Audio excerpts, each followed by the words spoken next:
Good evening, everyone. My name is Jillian Brick, and I'm the director of Hal Pal Theater Company.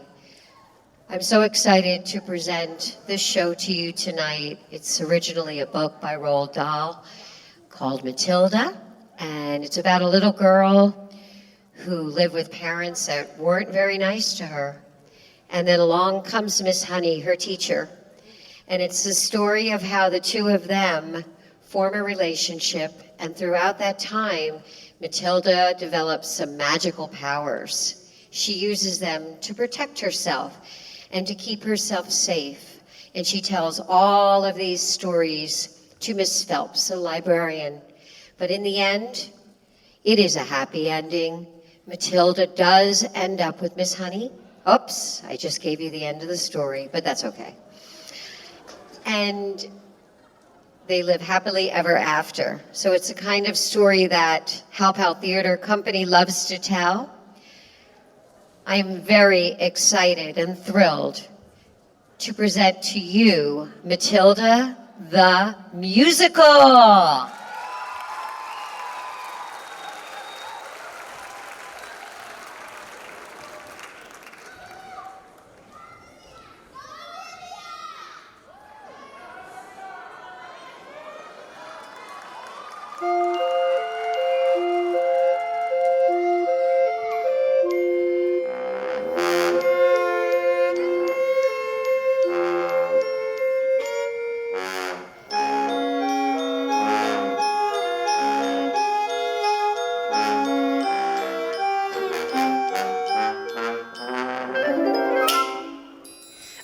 Mommy says I'm a miracle.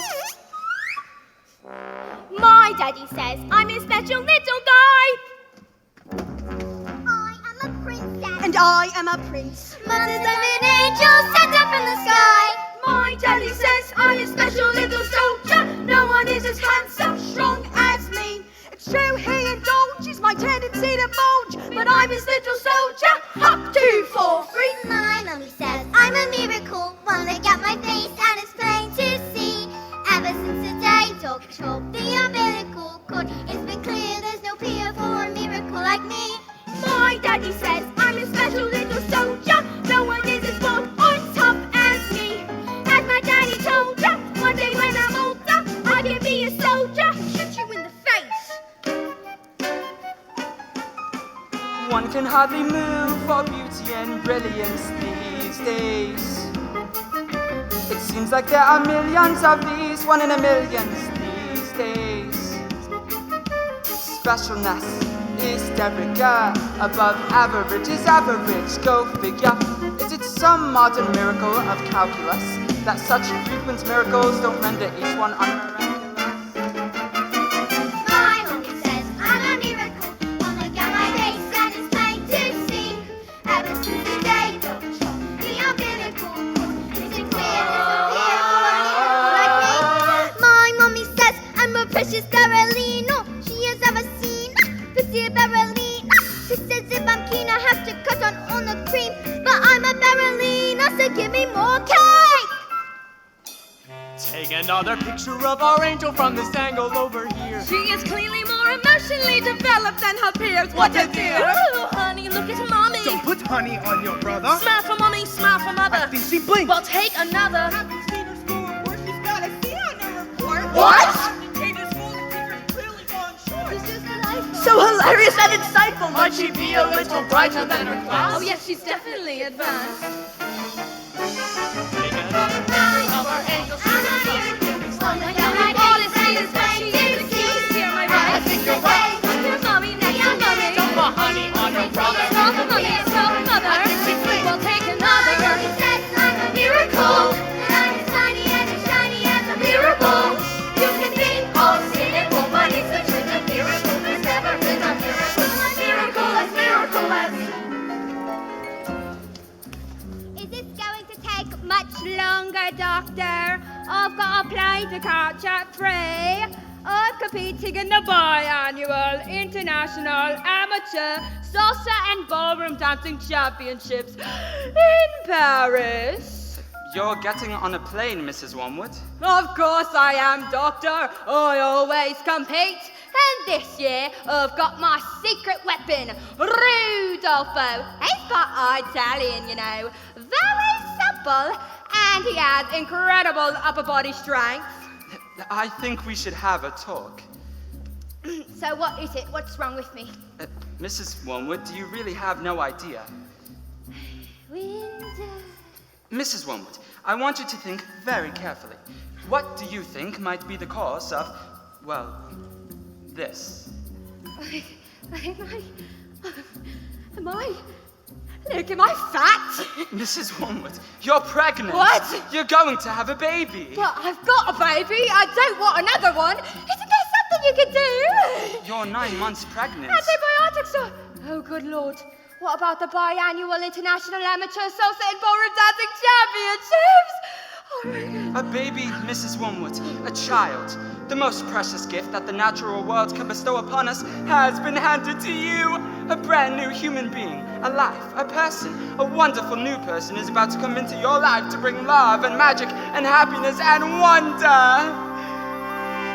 Oh, bloody hell! Every life I bring into this world restores my faith in humankind. Push, Mrs. Wormwood, push! I'll push you in a minute! Each newborn life a canvas yet unpainted, this still unbroken skin, this uncorrupted mind. Every life is unbelievably unlikely. The chances of existence almost infinitely small. The most common thing in life is life. And yet every single life, every new life is a miracle. A miracle. Where is he? Where's my son? Mr. Wormwood, are you smoking a cigarette? What? Oh, of course, Doctor. I'm sorry, Doctor. This calls for a proper smoke. Oh my good Lord, he's an ugly little thing. This is one of the most beautiful children I have ever seen. Oh my good Lord, where's his thingy? His what? You know, his thingy, his whatchamacallit, his doodle. What have you done with this thingy? Well, this child doesn't have a thingy because... A boy with no thingy! Look what you've done, you stupid woman. This boy's got no thingy. Mr. Wormwood, this child is a girl. A beautiful, beautiful little girl. Is there still time for the biannual inter-championship amateur sausage and ballroom dancing Competition's finished. You missed it. I don't suppose we can exchange it for a boy. This is the worst day of my life. My undercarriage doesn't feel quite normal. My skin looks just revolting in this foul fluorescent light. And this gown is nothing like the semi-formal, semi-Spanish gown I should be wearing in the semi-finals tonight. I should be dancing the Tarantella, Monfella, Italiano, not dressed in the hospital cotton with an algae front bottom and this Miracle. horrible, Miracle. smelly little horrible animal I have ever seen. I can't find his Franken beans. Every life is unbelievably unlikely. The chances of existence almost infinitely small. The most common thing in life is life. And yet every single life, every new life is a miracle. A miracle. A miracle.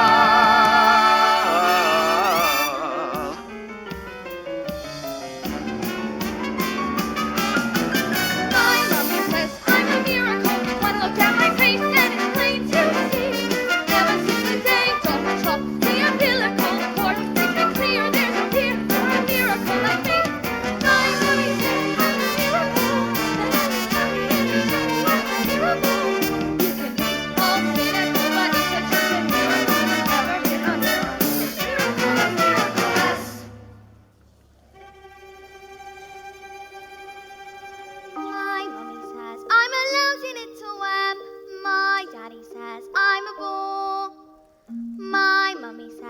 I'm a jumped up little gem that kids like me should be against the law. My daddy says I should learn to shut my pie hole. No one likes a smart mouth girl like me. Mum says I'm a good case for population control. Dad says I should watch more TV.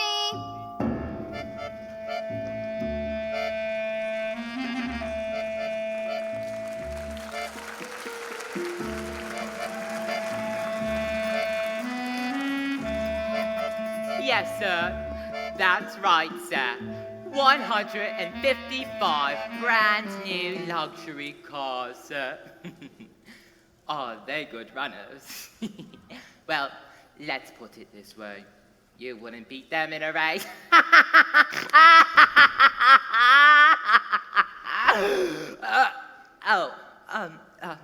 No, sir. Yes, sir, they are good runners indeed, sir. Oh, so how much exactly are you? Hang on. Look at this. She's reading a book. That isn't normal for a 5-year-old. I think she might be an idiot.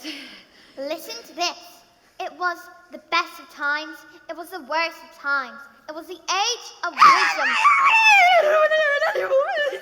Stop scaring your mother with your book, boy. I'm a girl. And she keeps trying to tell me stories, Harry. Stories. I mean, who wants stories? It isn't normal for a girl to be all thinking. I'll Books tell me lots call of you things. right back. Yes, they do. And they They tell you lots of things about me too. Would you two please shut up? I am trying to pull off the biggest business deal of my life, and I have to listen to this. It's your fault. You spend us into debt and you expect me to get us out of it. What am I? A flaming escapologist? A skypologist, he says. Well, what about me then? Oh, I've got a whole house to look after. Dinners don't microwave themselves, you know. If you're an escapologist, then I must be an acrobat. The world's greatest acrobat to balance that lot. Well, I'm off to bleach my roots, and I shan't be talking to you for the rest of the evening, you horrid little man! But I'm going to make us rich. How rich? Very rich. Russian businessman. Very, very stupid. Your genius husband is going to sell them 155 old bangers as brand new luxury cars. But that's not fair. The cars will break down. What about the Russians? Fair. Listen to the boy. I'm a girl. Fair does not get you anywhere, you thick-headed twit brain. All I can say is thank heavens Michael has inherited his old man's brains. Eh, son? Michael! Well, I shall take the money when you earn it, and I shall spend it. But I shan't enjoy it because of the despicable way in which you have spoken to me tonight. This is your fault with your stupid readings and your stupid books. What? But I didn't do anything. That's not right. Right, right. I'll tell you something that's right. You're off to school in a few days and you won't get right there. Oh no. I know your headmistress, Agatha Trunchbull, and I told her all about you and your smarty pants ideas. What a big, strong, scary woman she is. Used to compete in the Olympics, throwing the hammer. I can't imagine what she's going to do to a horrid little goblin like you, boy! I'm a girl. Now, get off to your room, you stupid bookworm!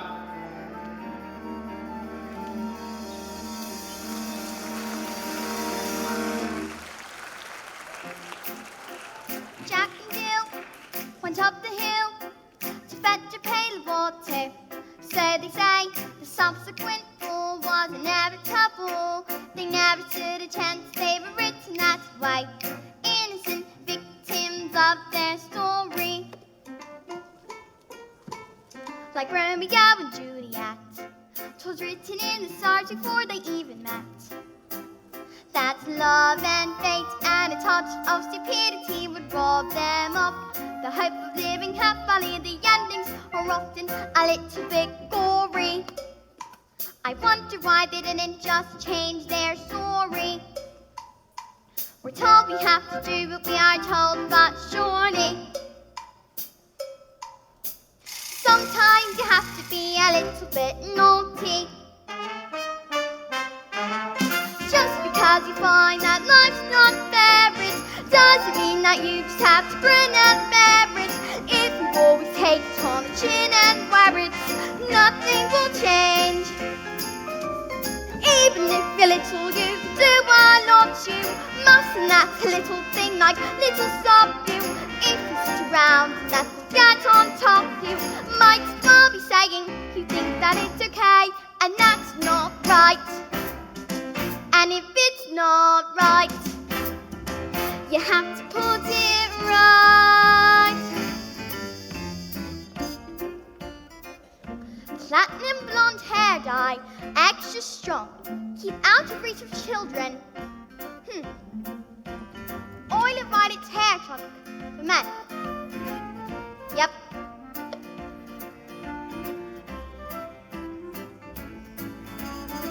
In the slip of a boat, there's a tiny reef the seed of a bubble in a creek of floorboard. A storm can begin with the flap of a wing. The tiniest might pack, the mightiest king every day.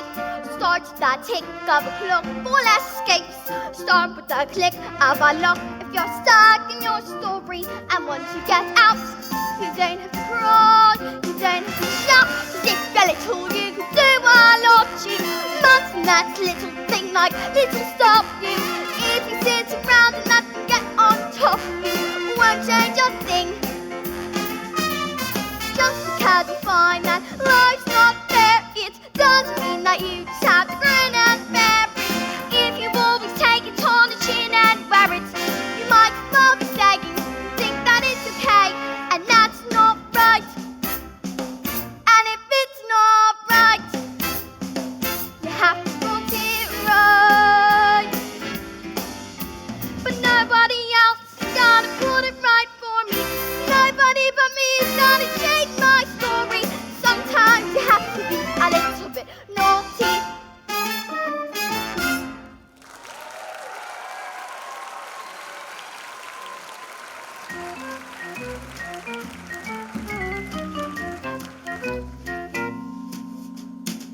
In business, son, a man's greatest asset is his hair. Having good hair means you have a good brain. Now, the secret to my success is... Yes, the secret to my success is this. Oil Violet Hair Tonic for men. Watch out, boy. Your old man's going to work. Oh, yeah, this is gonna be good. Let's put a lot. Alrighty, are you ready? Okay, here we go. Oh, yeah, yeah. Oh, yeah. That's the sport. That's the sport. That's the bananas right there. Now, a man in business simply cannot fail to get noticed when he looks like this. Secrets. Your hair is green. Good Lord, woman, have you started already? It's not even 8:30. My hair's green. My lovely hair. Oh, what on earth would you do that for? Why would you want green hair? I didn't do anything. I don't want green hair. Maybe use some of Mummy's peroxide by mistake. That's exactly what you've done, you stupid man. My hair. My lovely hair. Oh my good Lord. I've got my deal today with the Russians. What am I going to do? I know what you could could do? What is it? What can I do? You could pretend you're an elf. Yes, I can pretend I'm a... What are you talking about, you fool? This boy's a loony! Mum, would you like to hear a story? Don't be disgusting. Go on and creep back to that library of yours or whatever. The sooner you're back to school, the better.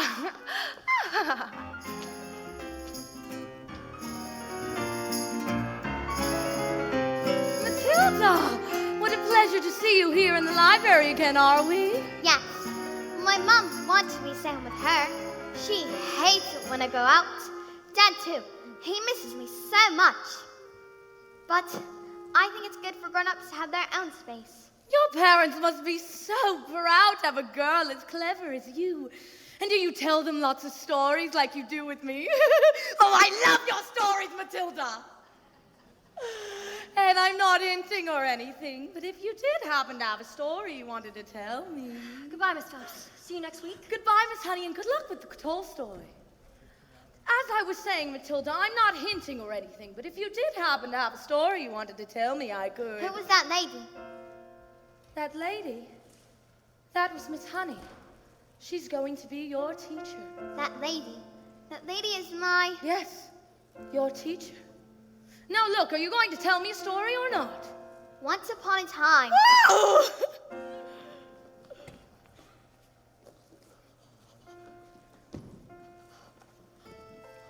Once upon a time, the greatest circus performers in the world, an escapologist who could escape from any lock, and an acrobat who was so skilled it seemed that she could actually fly, fell in love, and got married. They performed some of the most incredible feats together anyone had ever seen, and people would come from miles around. Kings, queens, celebrities, and astronauts. But not just to see their skill, but to see their love for each other, which was so strong, it was said that cats would purr as they walked by, and dogs would weep with joy. They moved into the most beautiful old house on the edge of town, and in the evenings they would walk and take the air. And at night, the children of anticipation would wait, hoping for a glimpse of the shiny white scarf the acrobat always wore. From then, they knew they only had to cry, "Tricks! Tricks!" and the great performers would immediately oblige. But although they were famous, everyone loved them, and they loved each other, they were very sad.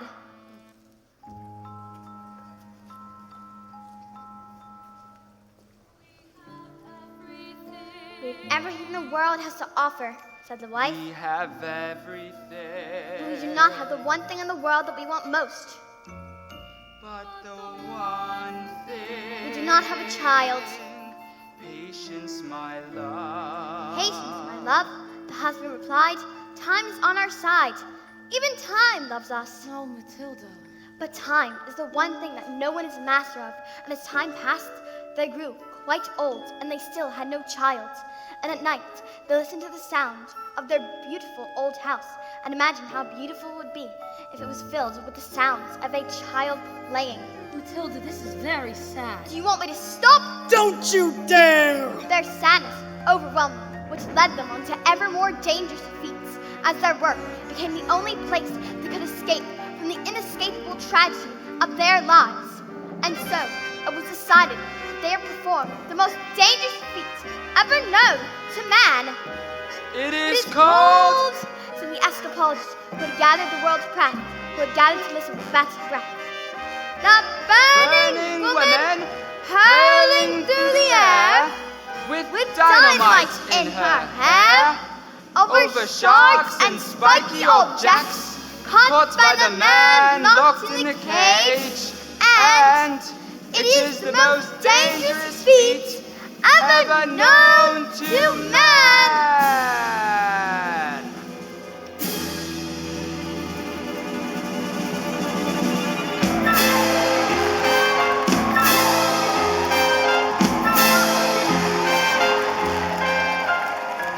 It is our destiny, said his wife, smiling sadly, slipping her hand into his.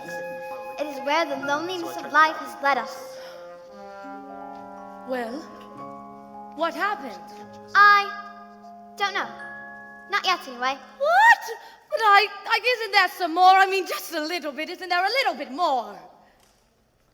Well, your mother would be waiting for you. Is she here? I'd love to meet her. Maybe I could. Goodbye, Miss Phelps. I'll see you tomorrow. After your first day at school.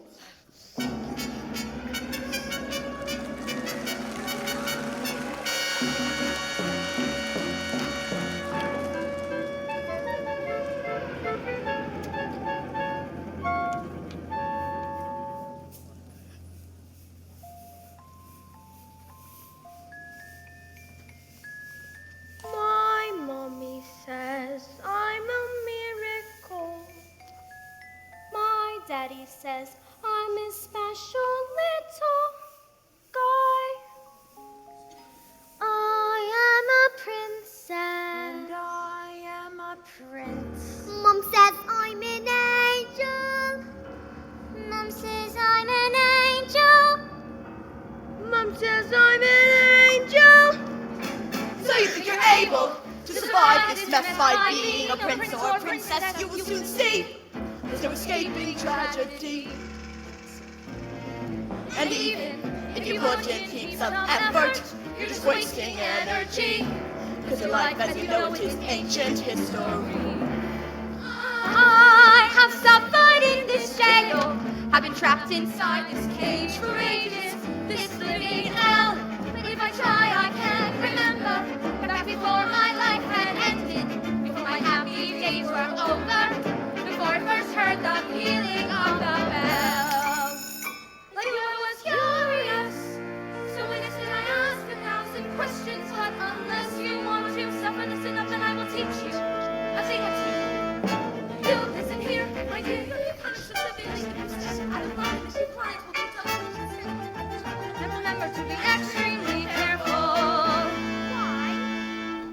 Why didn't you hear what we said? Just you wait for phys ed. What's phys ed? Physical education. Speciality! My mommy says I'm a miracle. My daddy said I would be the teacher's pet. School is really fun, according to my mom. Dad said I learned the alphabet. The alphabet! Oh, you really ought to learn how to listen, kid! And so you think you're able to survive this mess by being a prince or a princess. You will soon see there's no escaping tragedy. And even if you put in heaps of effort, you're just wasting energy. Because your life as you know it is ancient history. I have suffered in this jail. I've been trapped inside this cage for ages. This living hell. But if I try, I can't remember. Back before my life had ended. Before my happy days were over. Before I first heard the pealing of the bell. Like you, I was curious. So innocent, I asked 1,000 questions. But unless you want to suffer, listen up and I will teach you a thing or two. You listen here, my dear, you'll be punished severely. Step out of line and if you try, it will be double. You just stay out of trouble and remember to be extremely careful. Why? Why didn't you hear what we said? Just you wait for phys ed. Just you wait for phys ed. A, B, C, D, E, F, G, H, I, J, K, L, M, N, O, P, Q, R, S, T, U, V, W, X. Why? Just you wait for phys ed.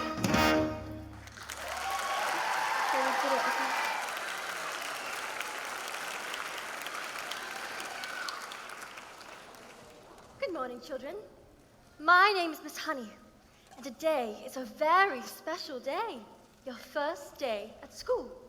Now, do any of you know any of your 2 times tables? Wonderful. Matilda, isn't it? Please stand and do as much as you can. 1 times 2 is 2. 2 times 2 is 4. 2 times 3 is 6. 2 times 4 is 8. 2 times 5 is 10. 2 times 6 is 12. 2 times 7 is 14. 2 times 6 is 16. 2 times 9 is 18. 2 times 10 is 20. 11 times 2 is 22. 12 times 2 is 24. Oh my word, that is very... 13 times 2 is 26. 14 times 2 is 28. 15 times 2 is 30. 16 times Stop! 2 is... Stop. Good heavens. How far can you go? I don't know. Quite a long way, I think. Do you think you could tell me what 2 times 28 is? 56. Well, yes, that's very... How about this? Now, this is much harder, so don't worry if you don't get it. But 2 times 487. If you took your time, do you think you could... 974. 12 sevens. 84. No way! That's impossible. Let's leave maths for the time being and look at reading. Can anyone read this? I can, miss. I can, miss. Please Very read. well, Nigel.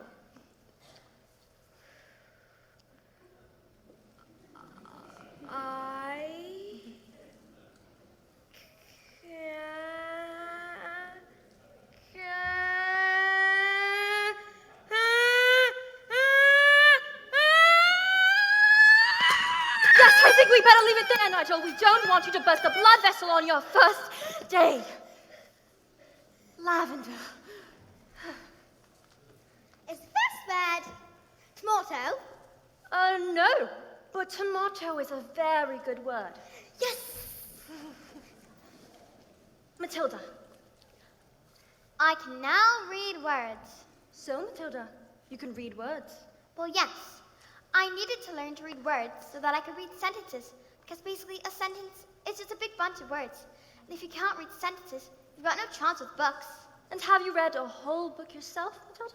Oh, yes. More than one. I love books. Last week I read quite a few. A few.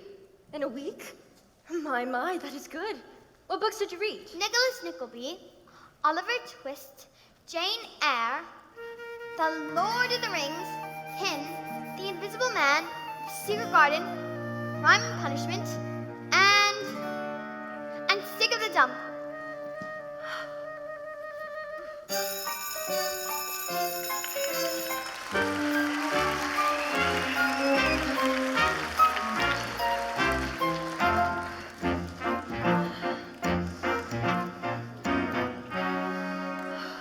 Just knock on the door, Jenny. Just knock on the door. Stop being pathetic. Just knock on the door, Jenny. There's nothing to fear. You're being pathetic. It's just a door. You've seen one before. Just knock on the door. Look at you and hide, silly. Standing outside the principal's office like a little girl. It's just pathetic. Oh, it's okay. Look at you hesitating, hand shaking. You should be embarrassed. You're not a little girl. It's just pathetic. Knock on the door, Jenny. What are you waiting for? Just knock on the door. Perhaps a witch, probably having a meaning or something it won't want to be interrupted. If anything, caution, the situation is sensible. Want you to avoid confrontation when possible. I'll come back later then. But this little girl, this miracle,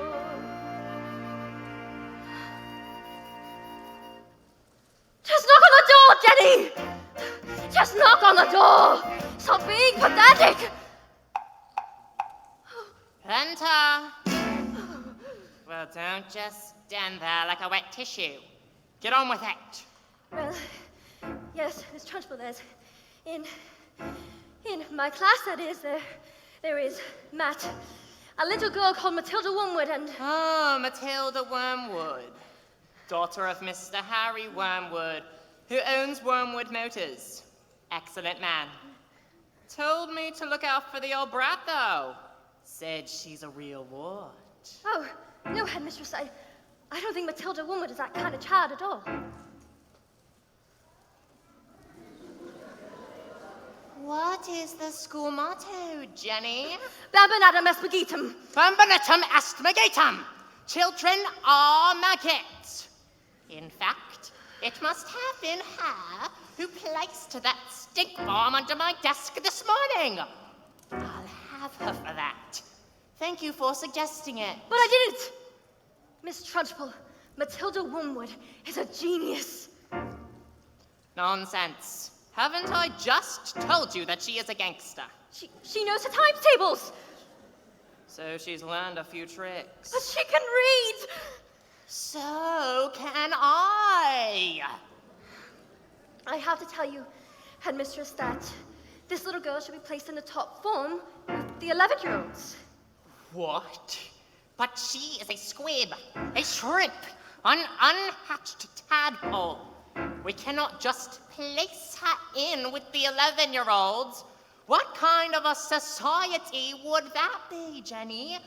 What about rules, Jenny? Rules. I believe that Matilda is an exception to the rules. An exception to the rules. In my school? Look at these trophies, see how my trophies gleam in the sunlight. See how they shine. What do you think it took to become English hammer throwing champion? 1969. Do you think in that moment, when my peak moment came, that I treated the rules with casual disdain? Well, like as I chalked up to the circle, did I change my... What? As I waved my hands, did I chalk my hands? What? As I started to spin, did I look at the view? Do you think I dreamed for a minute or two? Do you think I faltered or amended my rotation? Do you think I altered my intended elevation? As the hammer took off, did I change my grunt from the grunt I had practiced for many a month? Not a jot, not a dot, did I stray from the plot? Not a detail of my throw was adjusted or forgotten. Not even when the hammer left my hands and sailed high up above the sands. Did I let myself go? No! No! If you want to throw the hammer for your country, you have to stay inside the circle all the time. And if you want to make the team, you don't need happiness or self-esteem. You just need to keep your fate inside the line. Sing, children! 2, 3, 4!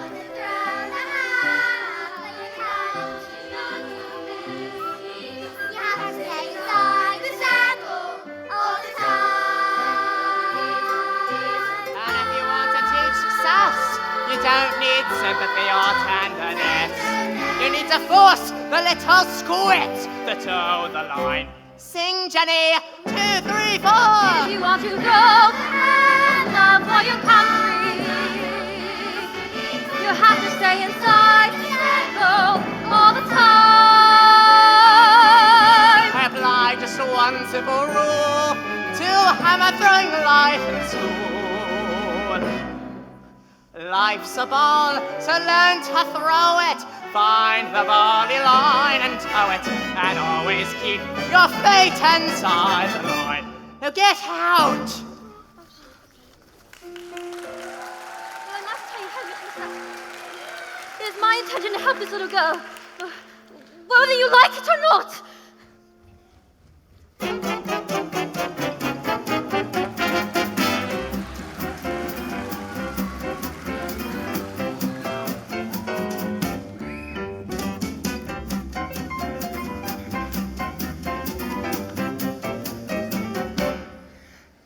Stupid, nasty, stinky, slimy, great big question asking. How dare they speak to me like this? Who the hell do they think they are? Flaming, flippin', filthy, nasty, stupid Russians! Oh, don't tell me we're not rich. It's the mileage. They take one look at the mileage on the first card and they say, these cars are knackered. And I say to them, the reason the mileage is so high is a manufacturing mistake. Is that true? Is that true? Of course it's not true. So, you lied, Of course I lied. and they didn't believe you. Of course they didn't believe me. I've got green hair.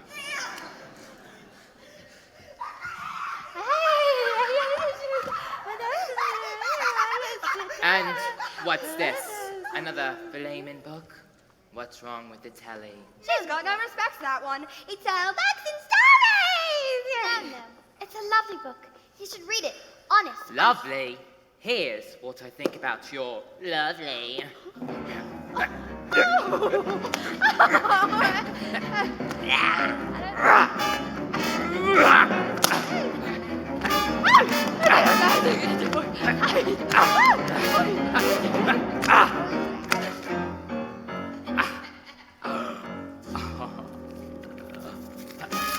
it's not mine. It's a library book.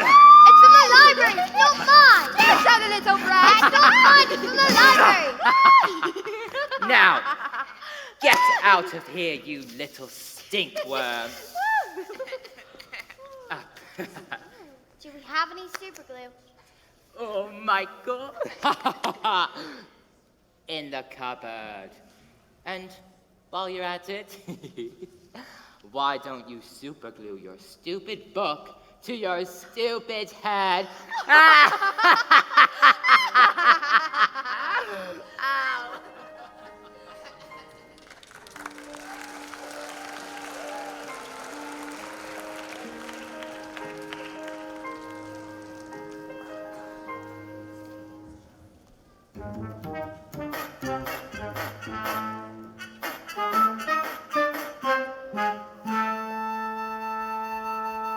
Just because you find that life's not fair, it doesn't mean that you just have to grin and bear it. If you always take it on the chin and wear it, nothing will change. Even if you're little, you can do a lot. You mustn't let a little thing like little stop you. If you sit around and that get on top, you might as well be saying you think that it's okay, and that's not right.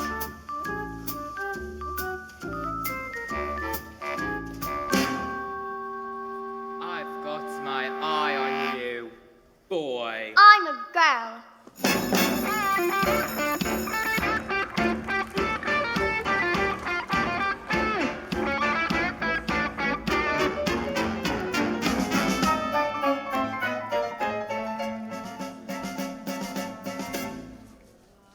Matilda, can I ask you a question? Do all those brains inside your head give you a headache? I mean, it's going to hurt all squished in there. No, it's fine. I think they just fit. Right.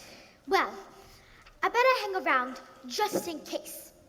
If they start to squeeze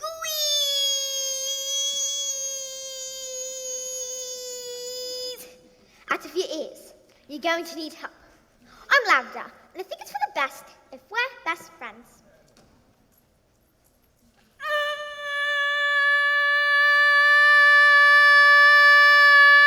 Hide me! Someone poured a whole can of treacle under Trunchbull's chair. When she stand up, her knicker stayed stuck to the seat, and someone said I did it, but I never, and now she's after me. That's not fair. That's not fair at all. You're done! Trunchbull decides you're guilty. You're a squish! Just yesterday, she caught Julius Roddenwinkle eating a licorice in science class. Oh man, she just picked him right up, swung him around, threw him right out the window! Don't listen to them. That didn't happen. They're just trying to scare us. Or Matilda, the Saints trying to put me in Sharky. What choky? They say it's a cupboard in her office that she throws children into. They say she's lined it with nails and spikes and bits of broken glass.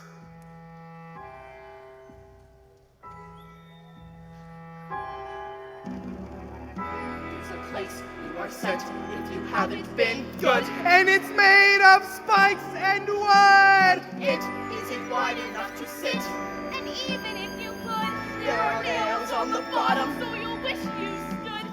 When the hinges creak and the door is closed, you cannot see squat, not the end of your nose. And if you scream, you don't know if the sound came out or if the scream in your head even reached your mouth. All right, look, when did this happen? 20 minutes ago, but why? Oh no, she's coming! You better hide. Quick, blazers! You suffering spleen! Where is the maggot known as Nigel?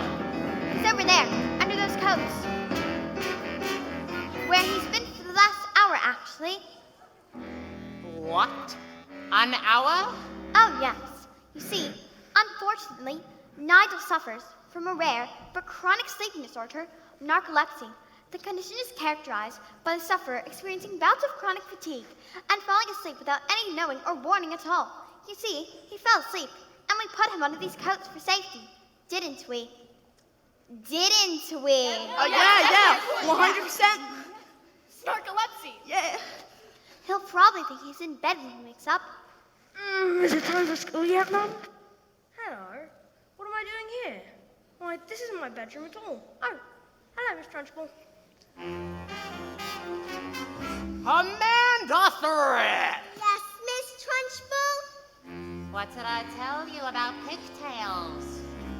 I hate pigtails! But my mommy likes them. She said they make you look pretty. Well, then your mother is a tourist!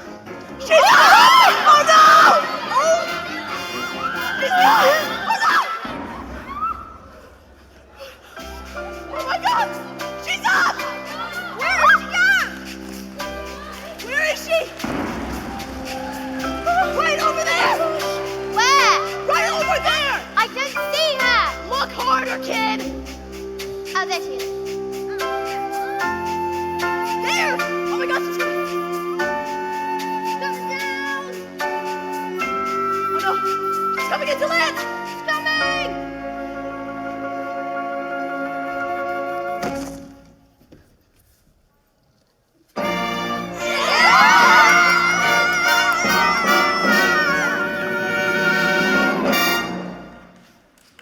You! What's your name? Matilda. Matilda Wormwood. Oh, so you're Wormwood. I might have known. Well, Matilda, you have just made a very big mistake.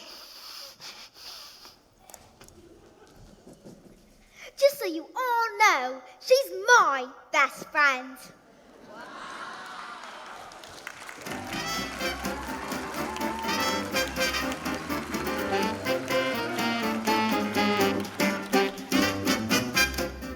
Brand new stock, sir. Yes, sir. Completely different cars, sir. Oh, green hair. Oh, it was a National Green Hair Day, a celebration of all the wonderful things in the world that are green, such as lettuce and snort. Oh, tomorrow at 1. Oh, of course, absolutely, sir. Bye-bye, sir. Dos me do da. Now, that is how you do it. Oh, what the? Yes.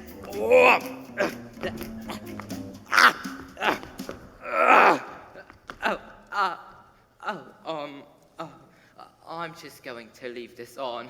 It looks like rain. Get off!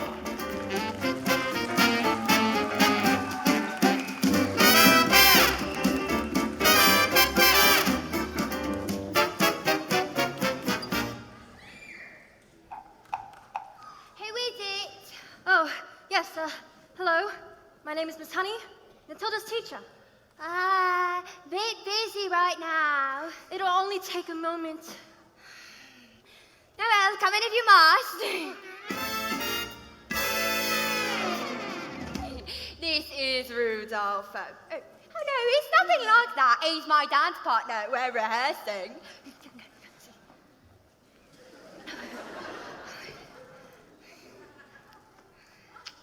Ciao. Parli italiano? Bene, ciao Rodolfo. Piacere. Come stai? What? Who is this, babe? You know what interruptions do to my energy flow.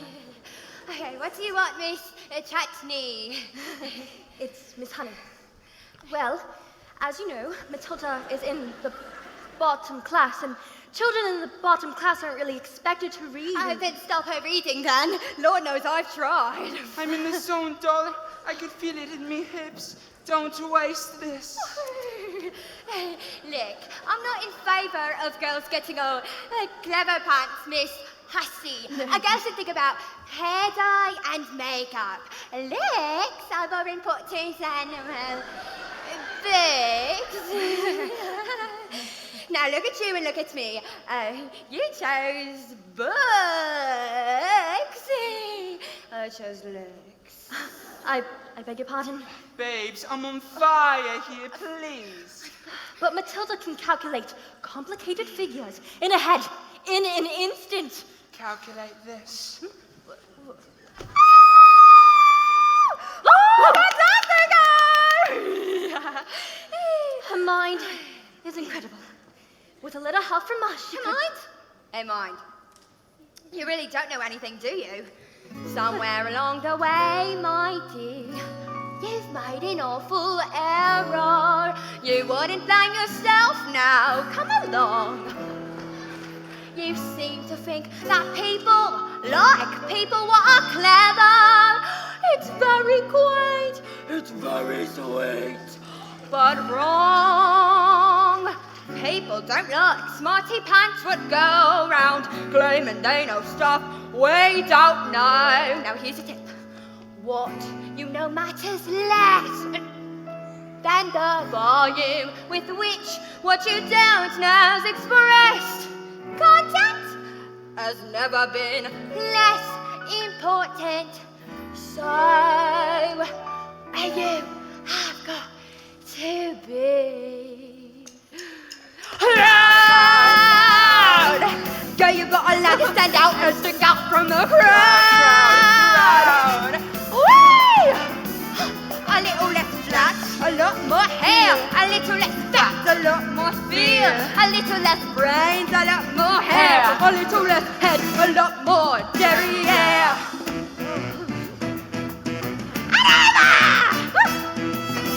No one's gonna tell you when to shake your tush. Well, you've got a lie, don't hide it under a bushel. No one's gonna listen, you don't stand out.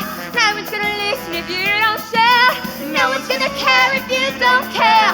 So go and put some highlights in your hair, cause you've gotta highlight what you got. Hey, man, what you got is not a lot. You've gotta be loud, loud. You've gotta give yourself permission to shine and stand up and be proud, proud. A little less, a lot more sing. A little less, a lot more swing. A little less dressing like your mom. A little more ba-da-ba-ba. Hey, I look nice. You don't. No one's gonna tell you when to wiggle your bubba. No one's gonna love you if you don't know the rumba. Everybody loves a little something exotic. But learning a language is over the top. It doesn't really matter if you don't know much, as long as you don't know it with a bit of clout. The less you have to sell, the harder you sell. The less you have to say, the louder you yell. The dumber the act, the bigger the expression. The less you have to show, the louder you dress it. You've gotta get up, you've gotta get up and be loud.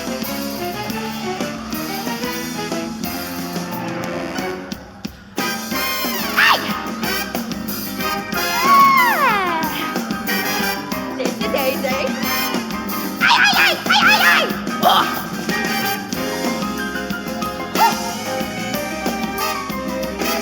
You got me, wait a minute.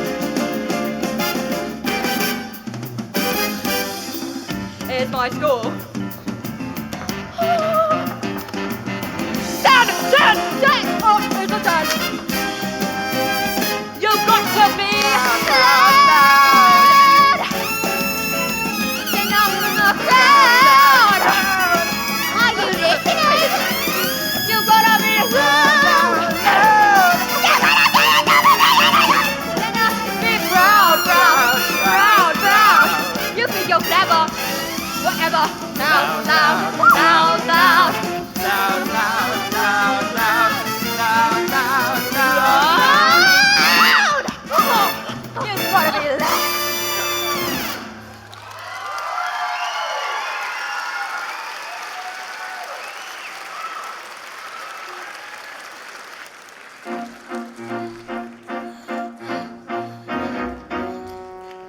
Stop being pathetic, Jenny.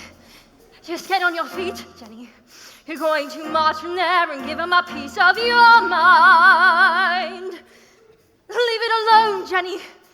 The more that you try, the more you'll just look like a fool. This is not your problem. You've not got the spine. You are a teacher, just go back to school.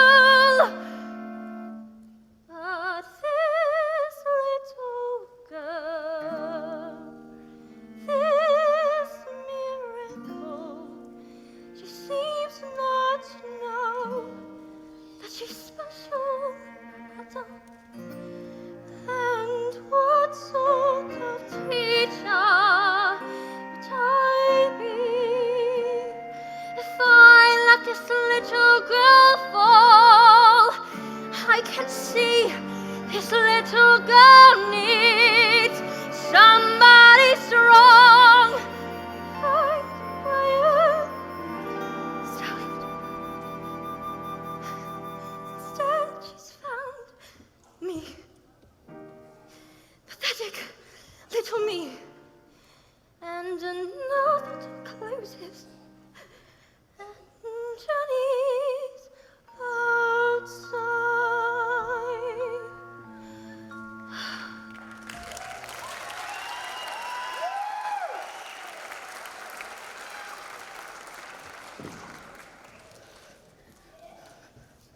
And so the great day arrived. It was like the entire world had gathered to see the burning woman hurling through the air with dynamite in her hair over sharks and spiky objects caught by the man locked in the cage. Everything was arranged by the acrobat sister, a frightened woman who used to be an Olympic class hammer thrower who loved nothing more than to scare the children of the town. People whispered that beneath her dark and brooding heart, she resented her sister, both her efforts and her love. Suddenly, out came the escape-artist, dressed in his usual tights and Spainly costume, but there was no sign of the acrobat, no glimpse at all of her shiny white scarf, and instead of the musical fanfare, he solemnly strode into the ring. Ladies and gentlemen, boys and girls, the burning woman hurling through the air with dynamite in her hair over sharks and spiky objects caught by the man locked in the cage has been cancelled. No! Yes, the audience gasped so loud that a passing airplane caught it on its instrumentation and reported it as an atmospheric phenomenon. Cancelled because my wife is pregnant! Oh, Matilda. Absolute silence. You could have heard a fly burp. And suddenly, the audience jumped to its feet and roared in appreciation. And the great feat was instantly forgotten by everyone. So it has a happy ending. Forgotten by everyone, except that is, for the acrobat sister. When all had quieted down, she stepped forward and produced a contract. A contract? A contract you have signed to perform this feat, and perform this feat you shall. I have paid for the posters, publicity, the catering, the toilet facilities, If I give the crowd their money back, where is my profit? A contract is a contract is a contract. My hands are tied. The burning woman hurling through the air with dynamite in her hair. Over shards and spiked objects, caught by the man locked in the cage, will be performed and before performed this this day. or off to prison you both shall go. No! Well, what happened next? I don't know. I'll tell you tomorrow. What? But I don't know if my nerves will make it until tomorrow. Miss Phelps, are you crying? Maybe I shouldn't tell you anymore. Oh no, Matilda, we must find out how it ends. And I'm not crying because it's sad. It's just they want that child so very much. It must be so wonderful for a child to be so wanted. Yes, wonderful. Goodbye, Miss Phelps. I'll see you tomorrow.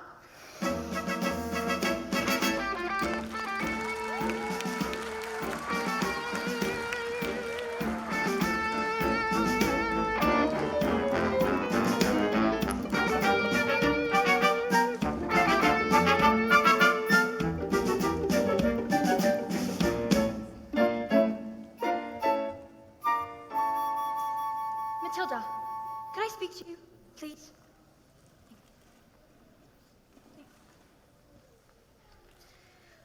I'm afraid I haven't been too successful in getting others to recognize your abilities. So, starting tomorrow, I shall bring a selection of very clever books to challenge your mind. You may sit and read them while I teach the others, and if you have any questions, well, I should do my best to answer them. How's that sound? Oop. Matilda, wait, this is the biggest hug in the world. You're going to hug all the air out of me.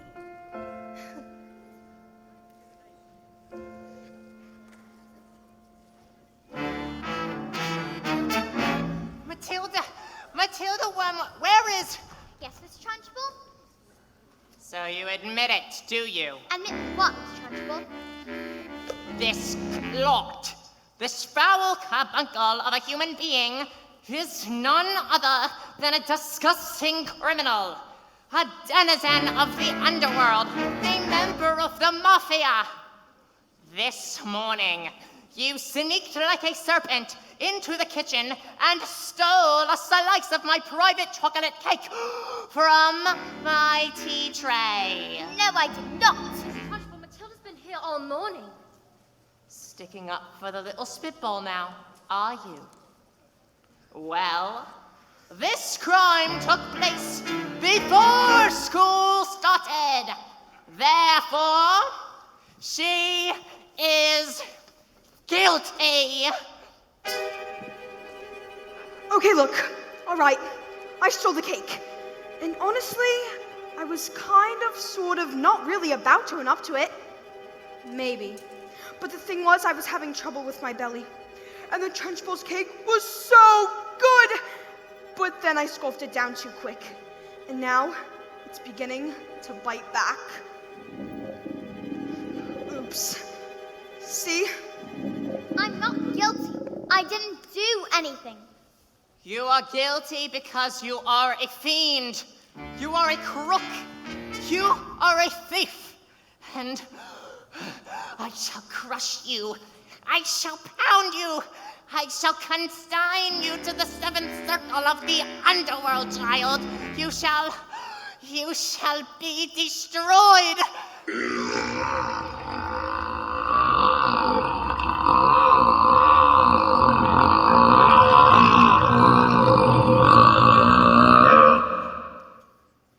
It was the biggest burp I had ever done.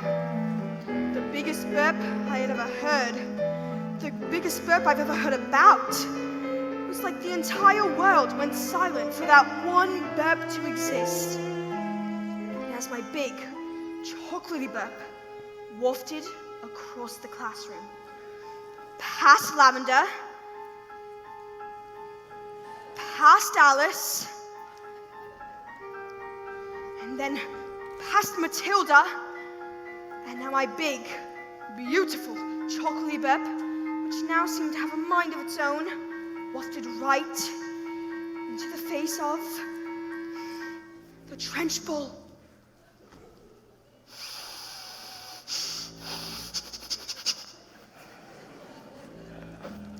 Bruce Bogtrotter. Yes, Miss Trunchbull? You liked my cake, didn't you, Bruce? Yes, Miss Trunchbull, and I'm very sorry, but I... Oh, no. As long as you liked the cake. That's the main thing. Is it? Yes, Bogtrotter, it is. Oh, well, I did. Thank you. Wonderful. Marvelous. It makes me so happy that I get to glow in my lower intestine. Oh. Cook! What's the matter, Bogtrotter? Lost your appetite? Well, yes, I'm full. Oh, no, you're not. You aren't full until I tell you that you're full. And I say that criminals like you are not full until you've eaten the entire cake. But I can't eat it all, and Mistress, he'll be sick. Well, he should have thought about that before he made a pact with Satan and decided to steal my cake. Eat! Eat! You can't. Eat! Surely can't! Eat! Explode! A single slice, or even two, Bruce, might have been nice. But even you, Bruce, have to admit, between you and it, there's not a lot of difference in size. He can't. He surely can't. He surely can't. He's going to play, make him stop. He's fantastic. He's going to go. I can't watch him next. This has been done. We'll suspect it. You have a word, Bruce. Or maybe a laugh. It's like the TARDIS. Consider every room you're inside. He can't. Surely can't do all of that.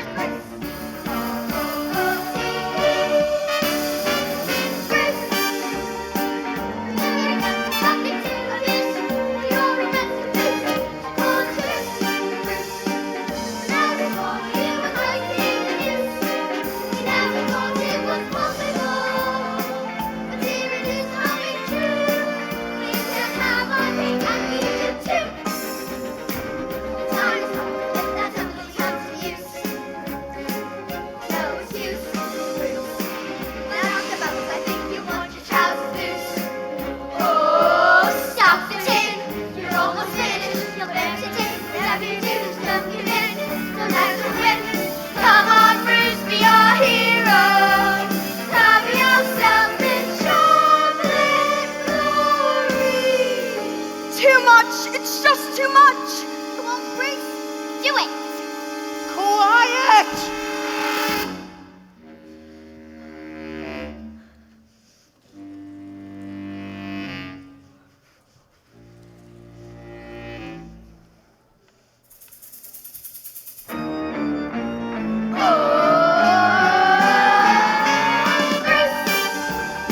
You'll never get something to abuse, but you're a master Bruce.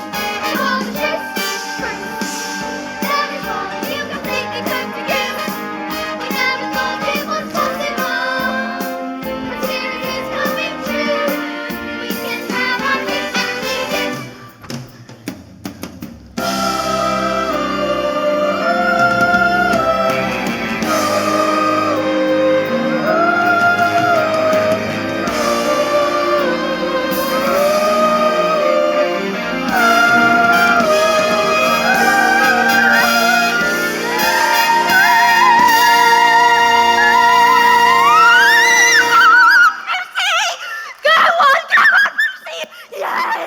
Yes, he got it! Sorry, Miss Trunchbull, I got a little carried away. That's okay, Jenny. We all get carried away sometimes. Even me. Well, Bogtrotter, good show. Come along. What? Where? Oh, did I forget to mention? That was the first part of your punishment. There's more. And the second part is choking! Special, please, you can't! Please, you can. Do you think that I would allow myself to be defeated by these maggots? Who do you take me for? A weakling? An excuse? You? But he did it all. He did what you Oh, asked. I am the cake! Please, don't take me to Chucky! No, please, no, please! That's not right.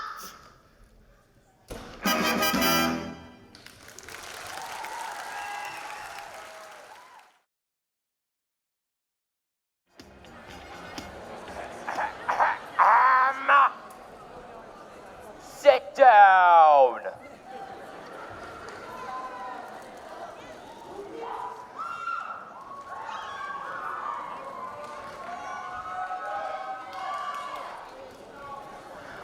I would like to offer an apology for some of the things that have been going on here tonight. They are not nice things and they are not right things. And I would like to state guarantorically that we do not want any children who may be watching us tonight to go home and try these things out for themselves. I'm of course talking about reading books. It isn't usual for kids to act in this fashion. Stunts out the eyes, wears out the mind, makes kids stinky, sweaty, petty, boring, gaseous, nasty, stupid, and crucially, it gives them verrugas of the mind. And under no circumstances do we condone such activities and utterly without reservoir. Now, who here has read a book before? Raise your hand. High in the sky. Be proud.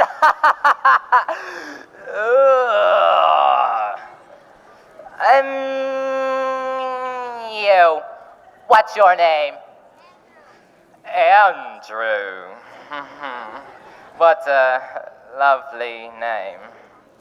Well, Andrew, don't take this the wrong way, but bookworm, stupid little bookworm, reading all their books like a stinky little bookworm. Worms read books. You read books. Worms are stinky. That makes you a sworm.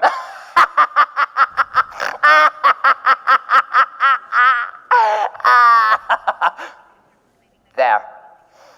Now, Andrew will learn from this. Won't stop them from reading books, but they certainly won't raise their hand in a theater ever again. Ladies and gentlemen, may I present to you the pinnacles of our achievements as a species. The very reason we even bothered evolving from unicorns in the first place. Somewhere on a show I heard that a picture tells 1,000 words. So telly, if you bothered to take a look, is the equivalent of like lots of books. All I know I learned from telly, this big beautiful box of facts. If you know a thing already, baby, you can switch the channel over just like that. Endless joy and endless laughter, folks living happily ever after. All you need to make you wise is 23 minutes plus advertising. Why would we waste our energy turning the pages 1, 2, 3 when we can sit comfortably on the lovely bumpilies, watching people singing and talking and doing stuff? All I know I learned from telly. The bigger the telly, the smarter the man. You can tell from my big telly just how clever of a fella I am. Take it away, son.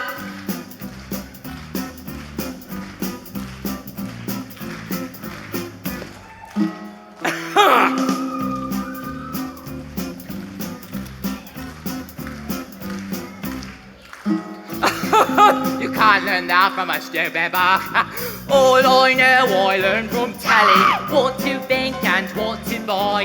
Now I was pretty smart already, but now I'm really, really smart, very, very smart. Endless content, endless channel, endless charts on endless panels. All you need to fill your muffin without having to really think on nothing. Why would we waste our energy trying to work out who this is when we can sit happily on our lovely families watching slightly famous people talking already famous people? All I know I learned from telly. The bigger the telly, the smarter the man.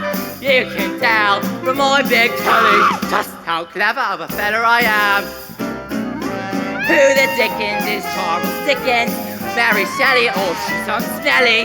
Charlotte Bronte, do not want it. Jane Austen, uncomposted. James Joyce, he didn't sound nice. Ian McEwan, I feel like spewing. William Shakespeare, William Shakespeare.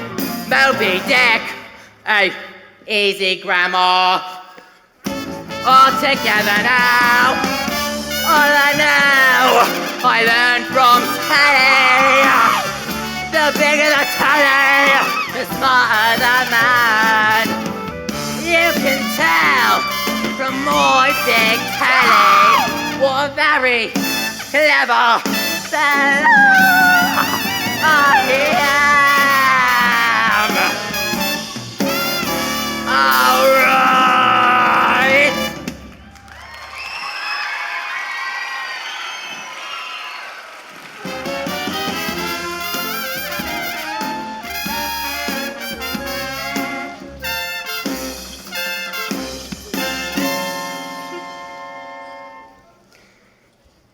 Hello, my name's Lavender by the way, Matilda's best friend. There's a bit that's coming up that's all about me! Well, not exactly about me, but I play a big part in it. I'm not going to tell you what happens, because I don't want to spoil it for you. Alright, look. What I do is I volunteer to get the trench ball a jug of water, and then no, I'm not saying any more, because I don't want to ruin it. Well, on the way back, I found a newt. A newt is like a really ugly lizard that lives in the water. And then, no, I'm not saying any more, because I don't want to ruin it. I'm going to put the newts into the trash ball's jug. It's going to be brilliant!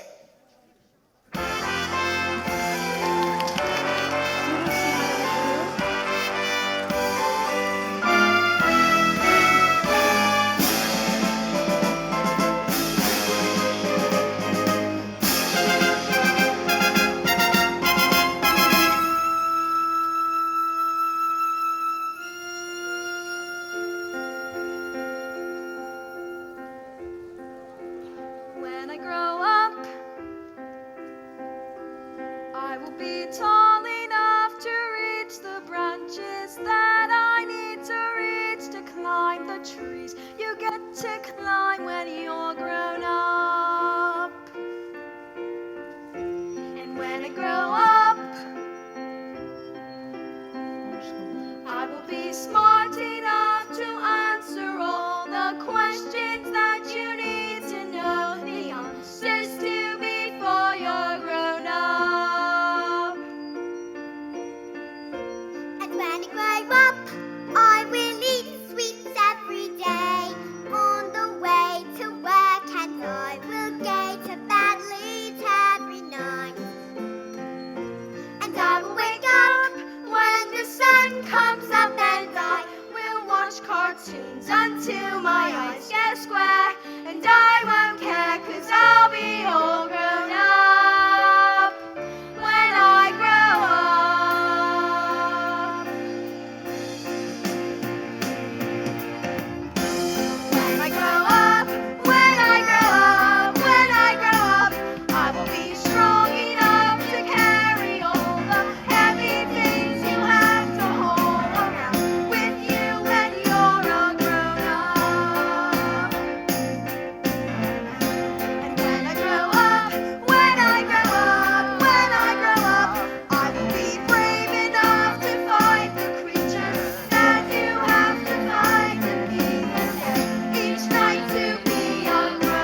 bed each night to be a grown-up. When I Find that life's not fair, it doesn't mean that you just have to grin and bear it. If you take the chin and wear it, nothing will change. when I grow Just because you are yourself in this story, doesn't mean that everything is written for me. when I It will be the end of things already. Your line is never steady, think that it's okay. And that's not right.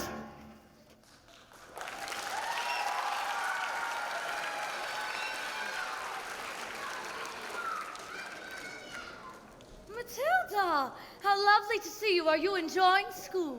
Oh, yes. Bits of it, anyway. Miss Phelps, where's our revenge section? What? Well, we don't have a revenge section. Why, is there a child at school who's behaving like a bully? Oh, no. Not a child, exactly. Matilda, are you sure something's Do you want to hear the next part of the story? Story? Did you say story? Did you say... Oh, Matilda, what are we waiting for?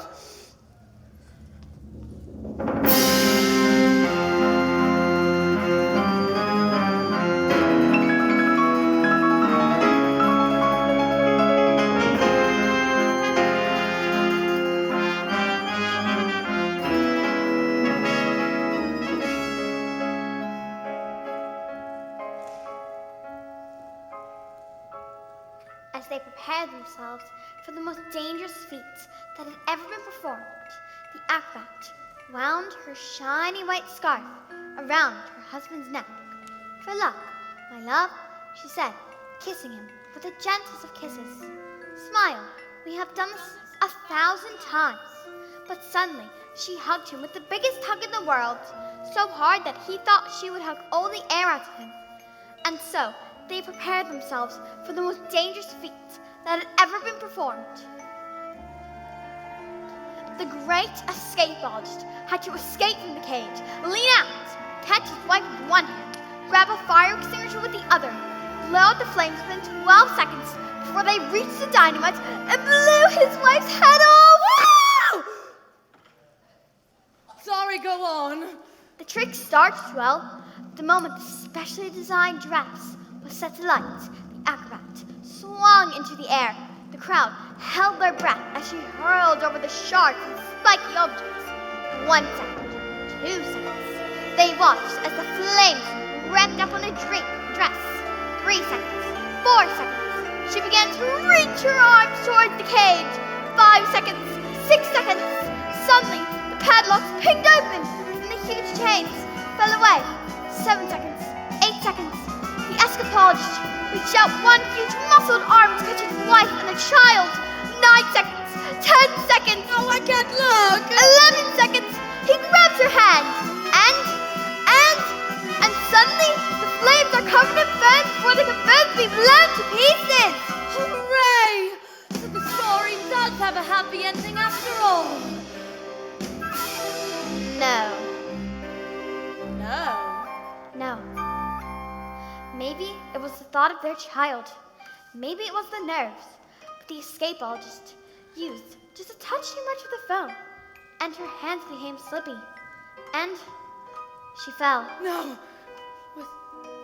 Was she okay? Did she survive? She broke every bone in her body, except for the ones at the tips of her little fingers. She did manage to live long enough to have their child, but the effort was too great. Love our little girl. Love our daughter with all your heart. She is all we've ever wanted.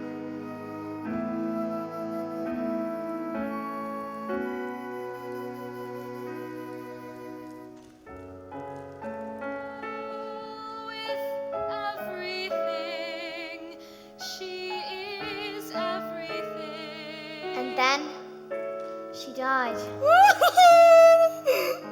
And then things got worse. What? Worse? Oh no, Matilda, not worse. They can't get worse. I'm afraid they did. shook because the escapologist was so very kind that he never for 1 second blamed the evil sister for what happened. In fact, he asked her to move in with them and help look after his daughter.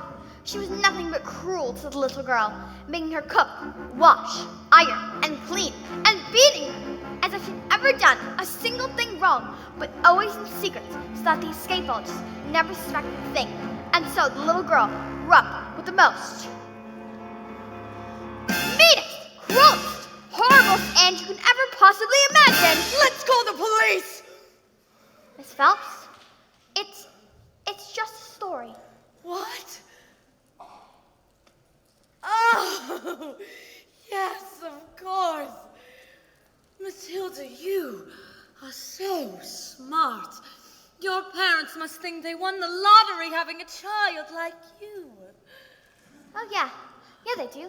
They're always saying that, actually. They say, Matilda, we're so proud of you. You're like winning the lottery.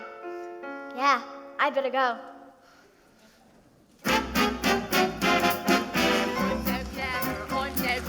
I'm so very, very, very, very clever. I'm so flaming clever. What a very flaming clever fella I am. Come here, you.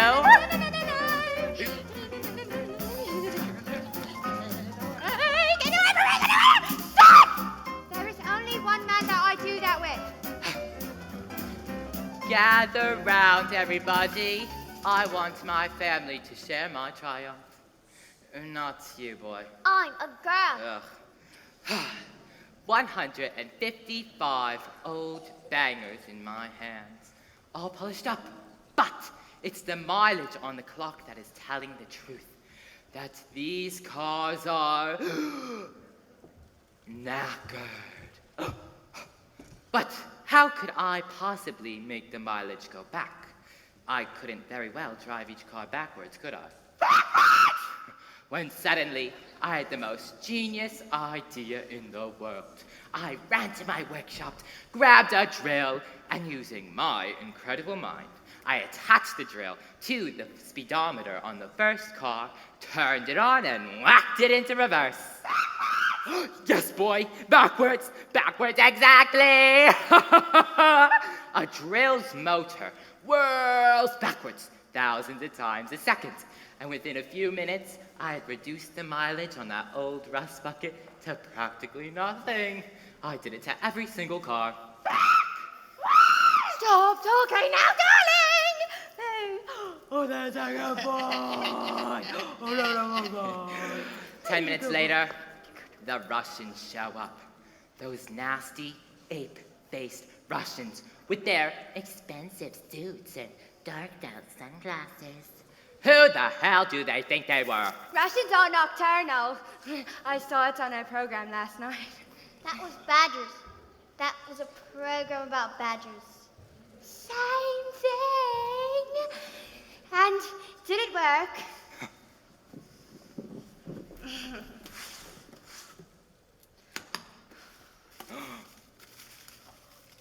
Oh my God! Fantastic! Now I'll be able to avoid Rudolph all day long. But you cheated them. That's not fair at all. They've trusted you, and you cheated them. What is the matter with you? What on earth have we done to deserve a child like you? You know what I'm going to do tomorrow? I'm going to go down that library of yours and tell that old bag to never let you in again. What? No. And if she dies, I'll have her fired, and she'll never read another flaming book as long as you live. I'll put an end to your stories, young man. Now, get in there and stay in there, you nasty little creep.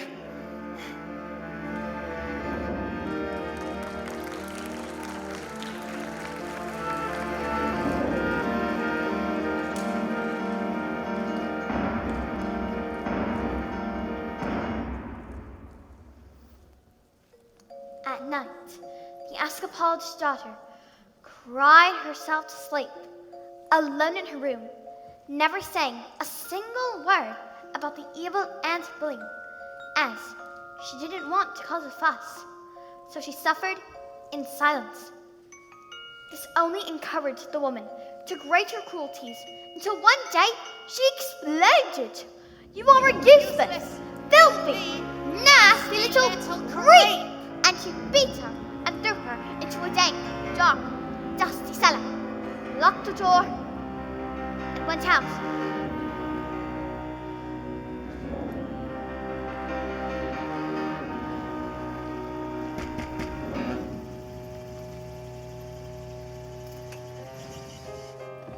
That day, the escape artist happened to come home early. And when he heard the sound of his daughter's tears, he smashed the door open!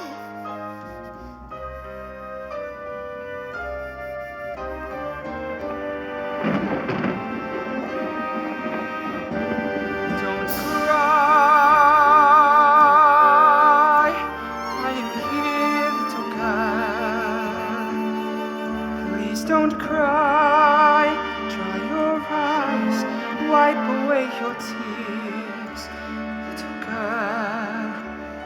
Forgive me, I didn't mean to desert you. Don't cry, little girl. Nothing can hurt you. You have nothing to fear. I'm here. Have I been so wrapped up in the grief for my wife that I have forgotten the one thing that mattered to us most? I love you so much, my daughter. I shall spend the rest of my life making it up to you. We shall be together forever.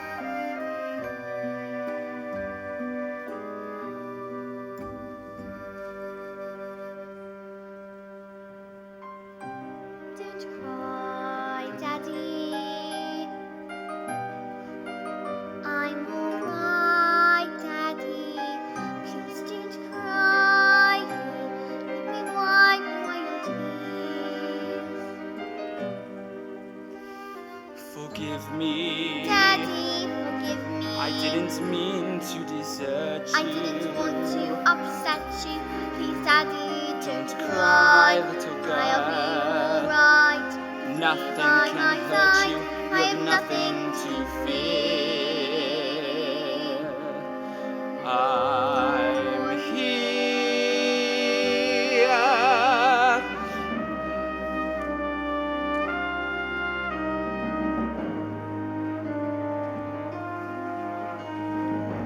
But when the little girl fell asleep, the escapades thoughts turned to the acrobat's sister. This demon, this villain, this monster. She has sullied the memory of my wife. She has betrayed the trust of her own sister. She has shown cruelty to the most precious reality of my marriage. Bullying children is her game, is it? Then let us see what this creature thinks she can do when the wrath of a grown man stands before her. But that was the last the little girl ever saw father, because he never came home ever again.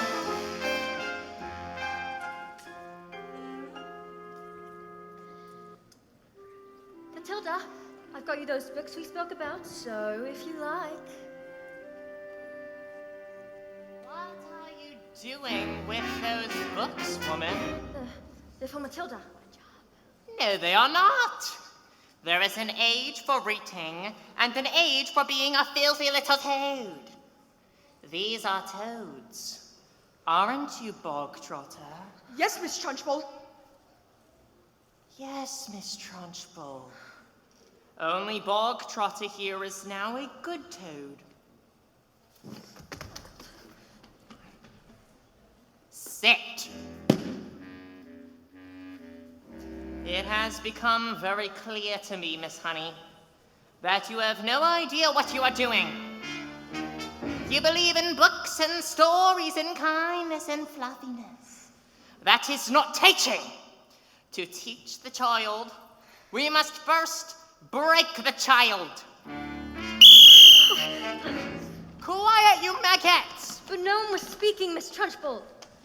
Miss Honey, please understand that when I say quiet, you maggots. You are entirely included in that statement. Where is my jug of water? I'll get him, Miss Trunchbull. Stupid girl. Look at you. Flabby. Disgusting. Revolting. Revolting, I say. I think it's time we toughened you all up with a bit of phys ed.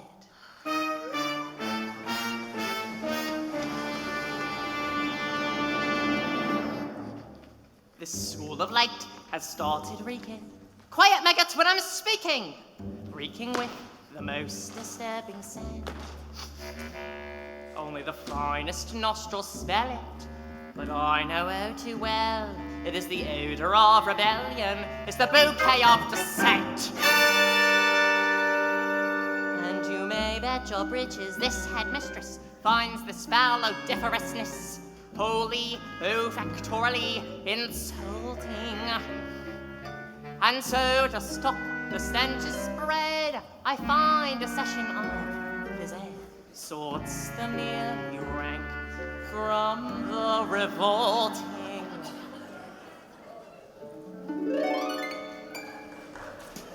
The smell of rebellion comes out in the sweat, and phys ed will get you sweating, and it won't be long before I smell the pong of aiding and abetting. A bit of phys ed will tell us who has a head full of rebellious thoughts. Hold! Hold! Just like a rotten egg floats to the top of a bucket of water. The smell of rebellion, the stench of revolt, the reek of insubordination, the whiff of resistance, the pong of dissent, the funk of a mutiny in action. Before a weed becomes too big and greedy, you really need to nip it in the bud. Position 2! Before the worm starts to turn, you need to scrape off the dirt and rip it from the mud. A whiff of insurgence, the stench of intent, the reek of prepubescent protest, the funk of defiance, the odor of coop, a waft of anarchy and progress. Once we've exorcised these demons, they shall be too pooped for scheming. Some double time discipline should stop the rot from setting in. Double time! Discipline, discipline for children who aren't listening, for midgets who are fidgeting and whispering in history, for chattering and chittering, their nettering and twittering is tempered with the smattering of discipline. We must begin insisting on rigidity and discipline, persistently resisting this anarchistic mischieving. These minutes you are for rittering, on pandering and pitying, while little ends like this, they just need discipline. The simpering and whimpering, the dribbling and spittering, the misidentity issue that's an issue we can fix. There is no mystery to mastering. The art of classroom mistressing is discipline, discipline, discipline. The smell of rebellion, the stench of revolt, the reek of prepubescent plotting, a whiff of resistance, the pong of dissent, the funk of a moral fiber rotting.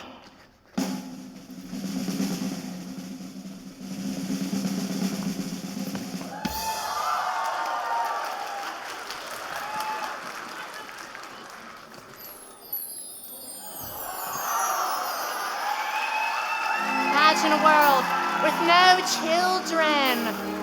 Close your eyes and just dream. Imagine, come on, try it. The peace and the quiet, a babbling stream. Now, imagine a woods with a cottage.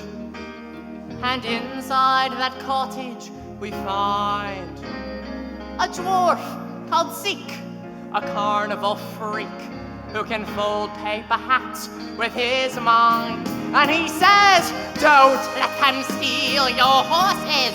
No, don't let them steal them away. If you find your way through, they'll be waiting for you, singing, nay, nay, nay. These mads. Aha! And there, just like I said, the stinking maggot rears his head.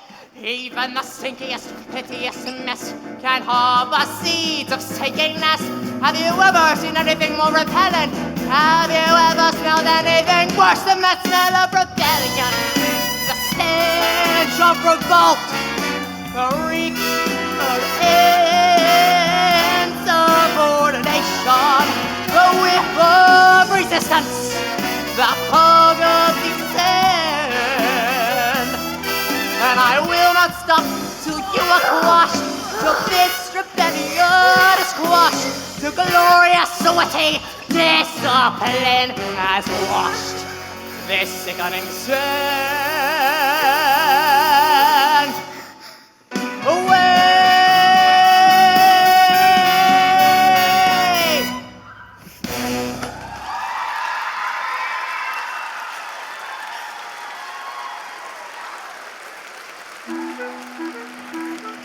Look! The newts! Can you see? I've got the newt. I'm going to put the newt. It's a dreadful struggle. Quiet! I don't think this is teaching at all. I think it's just cruelty. That is because you, Miss Honey, are pathetic. You are wet. You are weak. You are, in fact, a sniveling little newt. Newt! It's a newt! What is it? Ow! It's disgusting! It's a snake! Watch out, it's trouble! I think it's gonna bite! I think it's poison! Quiet, children, please! You! What? Me? No, me, I didn't. Cockroach! You vile, malicious, disgusting little sinner! Ow, please, stop, please! What's that, Maggot? Stop when we're only getting started! No, Miss Trunchbull, don't, please! You'll pull his ears off! I have learned through many years of experience, Miss Honey, that the young ears of boys do not come off. They stretch. Please In fact, I can feel this one stretching right now. Miss Trunchbull, no! Stop, please! You big, fat boy! How dare you! You are not fit to be in this school. You ought to be in a prison. The deepest, dankest, darkest little prison. I shall have you strapped to a table. I shall crush you. I shall dissect you. I shall perform experiments on you. Yes, you. Have you ever wondered, well I have, about how when I say red, for example, there's no way of knowing if red means the same thing in your head as red means in my head when someone says red. Now if we are travelling at almost the speed of light, we are holding a light, that light will still travel away from us. At the full speed of light seems right in a way.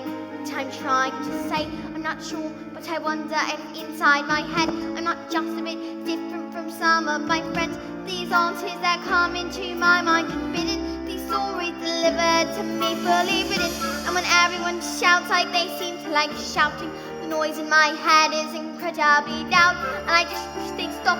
My dad and my mum and the telly and the stories would stop for just once. And I'm sorry, I'm not quite explaining it right, but this noise becomes anger, and the anger is light, and the burning inside me would usually fade, but it isn't today. And the heat and the shouting, and my heart is pounding, and my eyes are burning, and suddenly everything is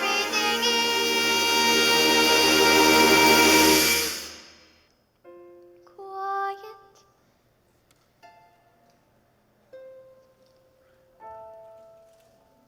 Like silence, but not really silent.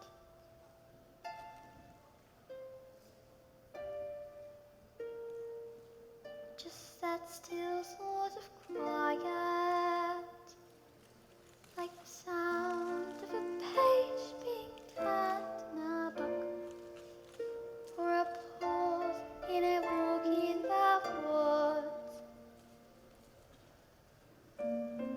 Quiet,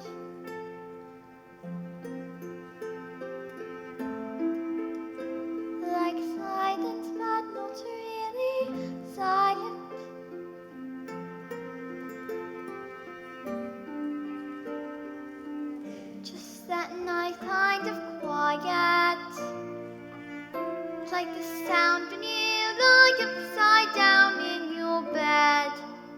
Just the sound of your heart in your head. And though the people around me, their mouths are still moving, the words they are forming cannot reach me anymore.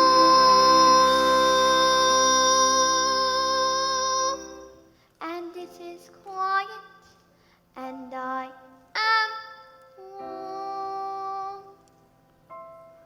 like I've said,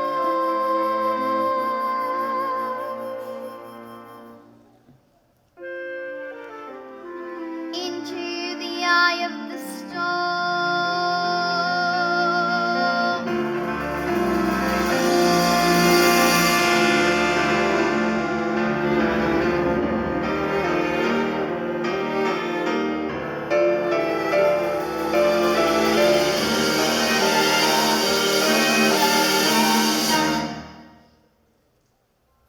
Go on. Tip. Tip over. Tip. Tip over.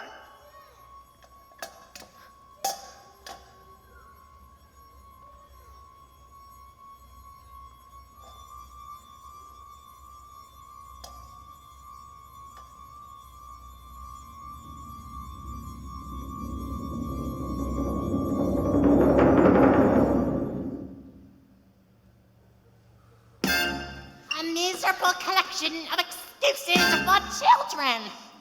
And you, ma'am, standing there like the squid of squits or its beating heart. But I am a match for you, and I tell you, there is no length to which I shall not go. No punishment I shall not inflict. No ear I shall not stretch back. What is it? Get it off me! What is it? Returning north! I've got a newt in me knickers! I've got a newt in me knickers!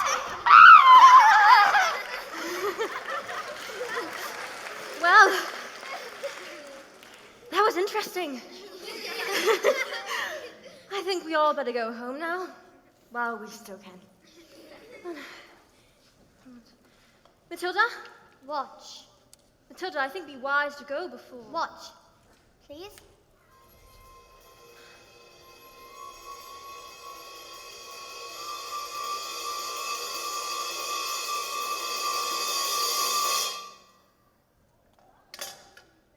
I moved it with my eyes. Am I strange? How do you fancy a nice cup of tea? So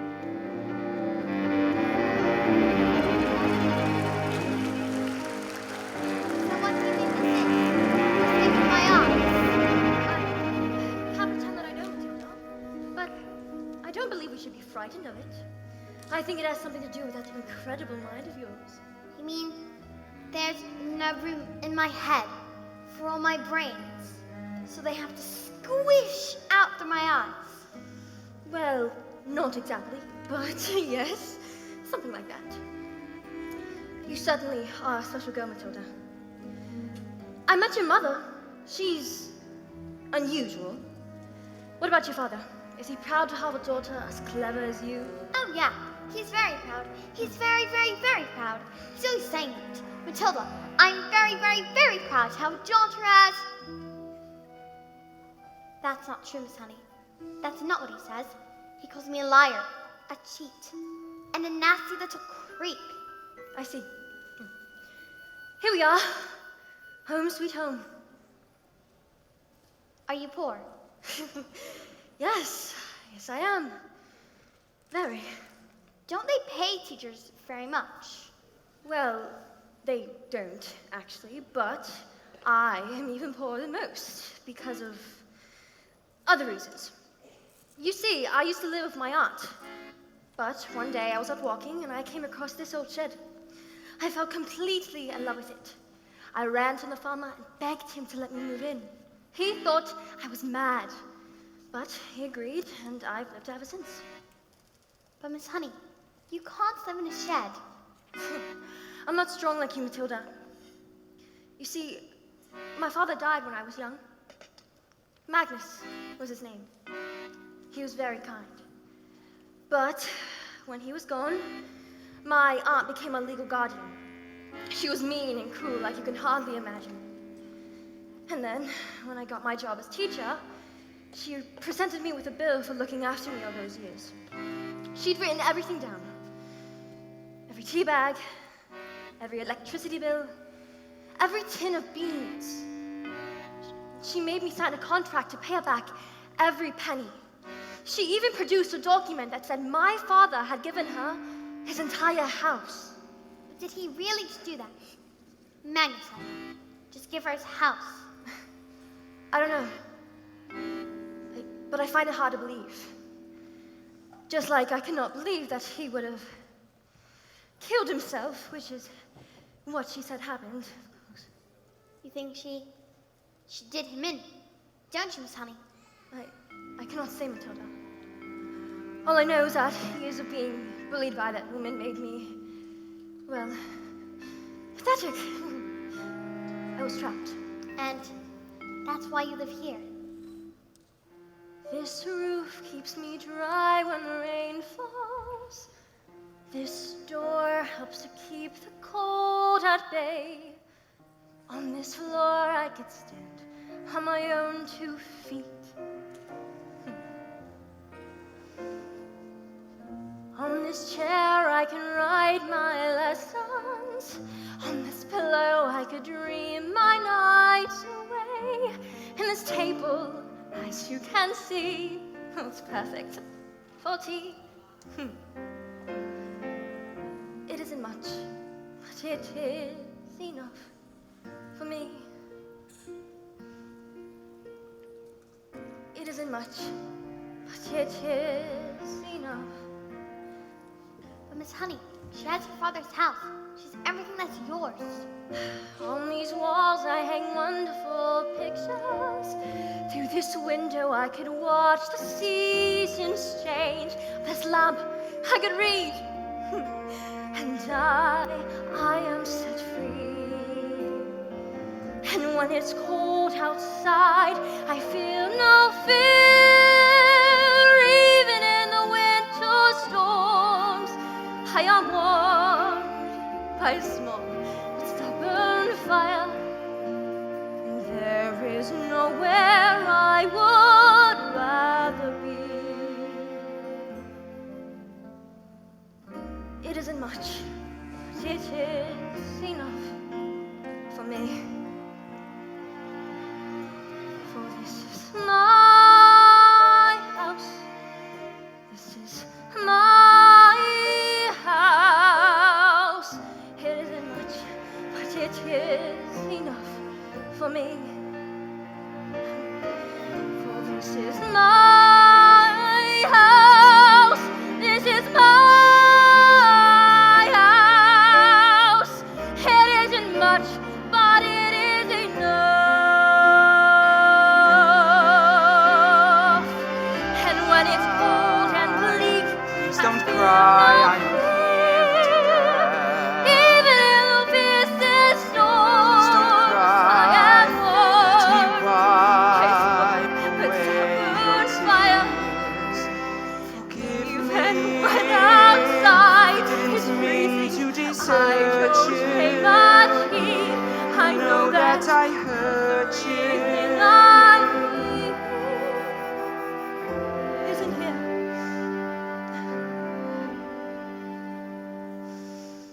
It isn't much, but it is enough for me.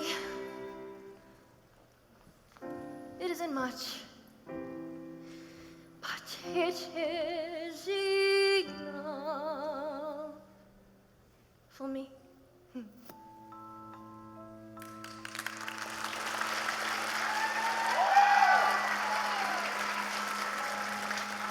Miss Honey, was this your father's scarf? Oh, yes, it was. You see, my mother gave it to him before she died. She was An acrobat. How did you... And my father was... An escape artist. Matilda, how do you know that? So they were your parents. What? Who? I The don't... people in my story. What story? A story I've been telling. And I thought I was making it up. But it's real. It's your life. I've seen your life. You've seen my life. She did him in. Let's go to the police. What? No, we can't. We have no evidence. But why? You could just tell them. Tell them that she did it. They wouldn't work, Matilda. They wouldn't believe me. It would be my word against hers, and they would never believe that she was capable of murder. But why? She was so cruel to you. She beat you and shouts at you and locked you in tiny cupboards and threw you in cellars. Stop, Matilda, please! Miss Honey, your aunt's a murderer. Who is she? A contract is a contract is a contract. Miss Trunchbull!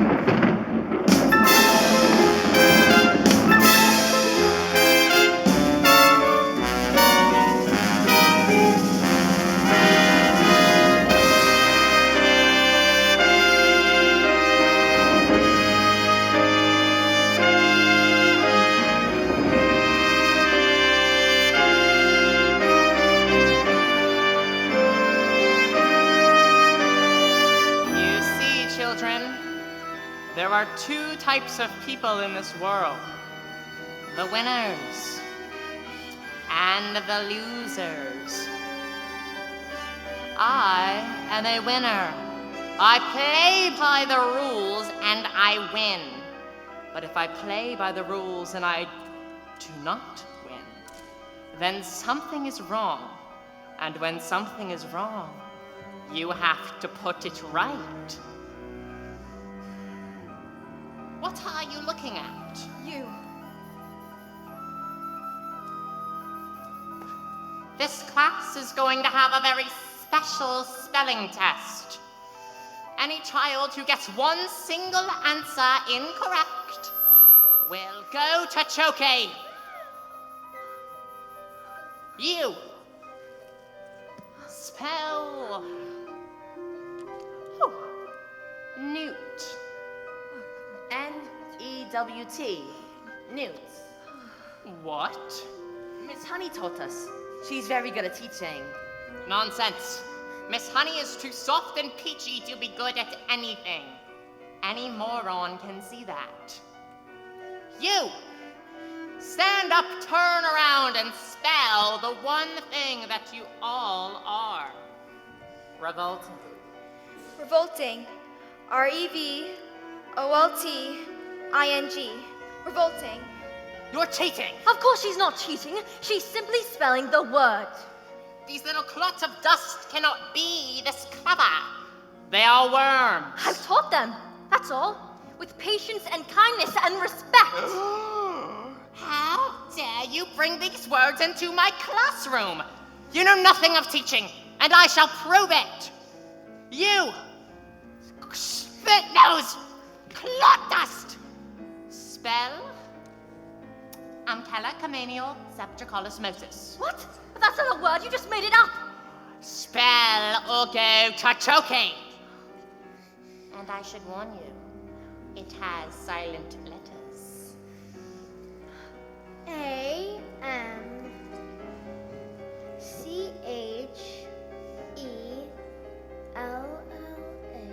Oh dear. Oh dearie dear. K? I'm so sorry. It was a silent C. You are going to Choke! Cat. C-A-F. Cat. I got it wrong, miss. You'll have to put me in chokey too. What? Dog. D-Y-P. Dog. And me. Table. X-A-B-F-Y. And me. What are you doing? What's going on? Stop this! You can put us all on chokey. Banana. G-T-A-A-B-L. No. What's going on? Stop this! Do you hear? Maggots. T-S-P-A-D-Y-F. Snot nose.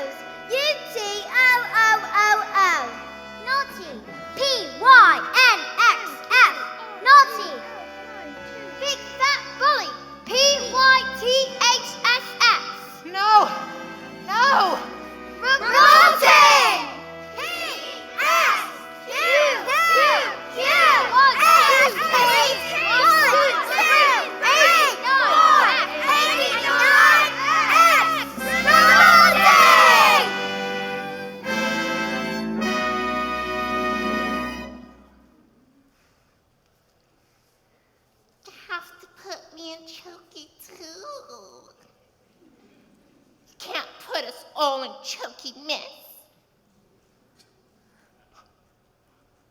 Do you really think that I hadn't thought of that? I've been busy. A whole array of chokies! One for each and every one of you. And now that our little spelling test is over, I can assure you that you have all failed. You see, children, there are two types of people in this world, the winners and the losers. What? Writing something. Who did this? Magnus!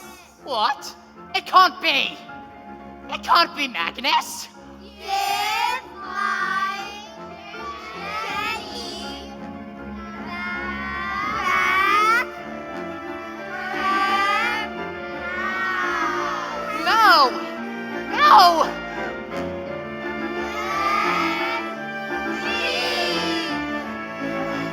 It can't be.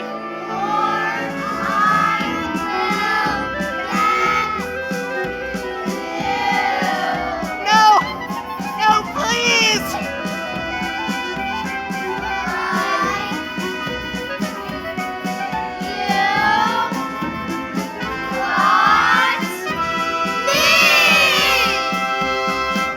No!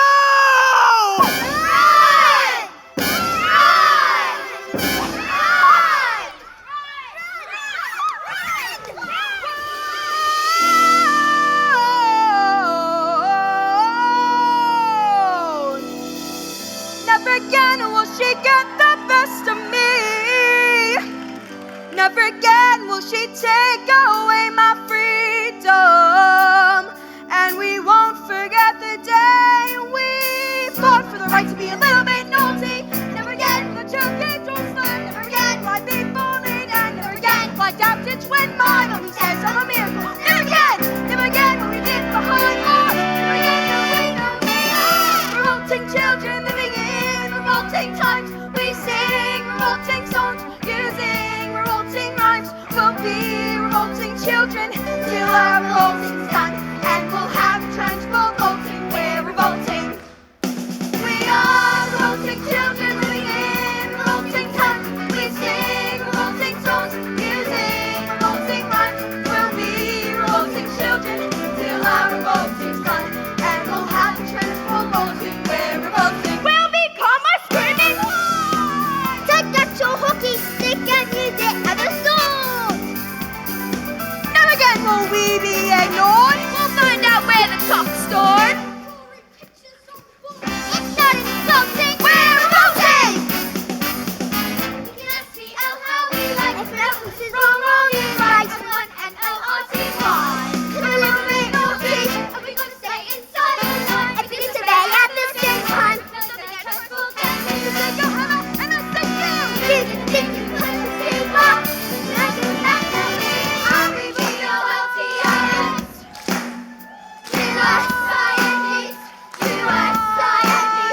We'll be R-E-V-O-L-T-I-N-G. It is too early for you, we are revolting. We are children living in revolting times. We sing revolting songs using revolting rhymes. We'll be revolting children till our revolting's done. And it's too early for you. We are never again will she get the best of me.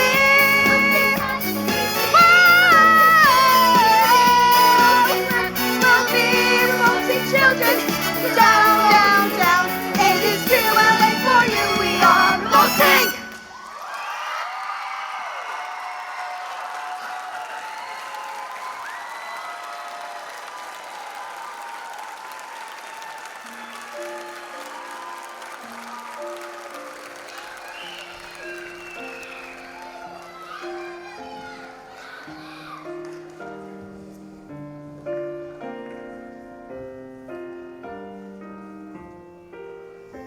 A few days later, the acrobat and escapeologist's daughter received a letter from a solicitor It said her parents' will had mysteriously turned up, and she was now the owner of the beautiful old house, which had up until that moment been owned by the evil aunt, one Agatha Trunchbull.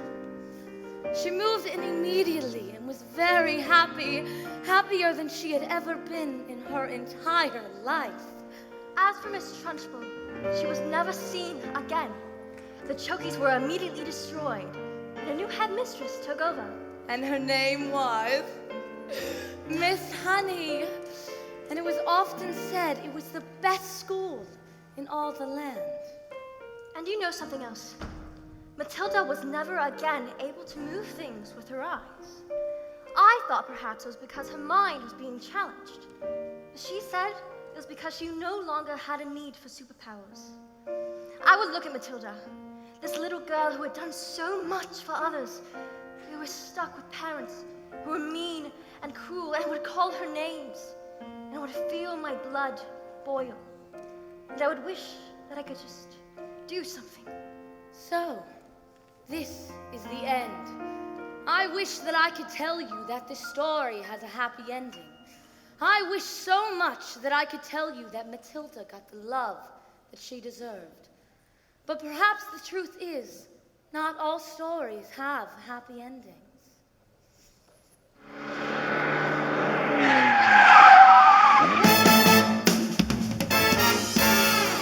Don't just stand there gulping. We're going to Spain. Spain. Why Spain? Because this idiot, this net, this twin friend, seemed to think it was a good idea to sell 155 old bangers to the Russian mafia. I didn't know they were a part of the flamin' Russian mafia, now did I? Come along, boy. We're leaving forever and we're never coming back. Let Matilda stay here with me. I beg your pardon. Mr. Wormwood, I would love to take care of Matilda. If she would like to stay with me, that is. I would look after her with love and respect and care, and I would pay for everything. Would you like that, Matilda? You mean, leave our daughter here with you? Wait, what did you call me? They'll be here any minute. Dad, you called me your daughter. They're here, you idiot! I told you! Quick, hide in the books. What if they damage my legs, my beautiful legs?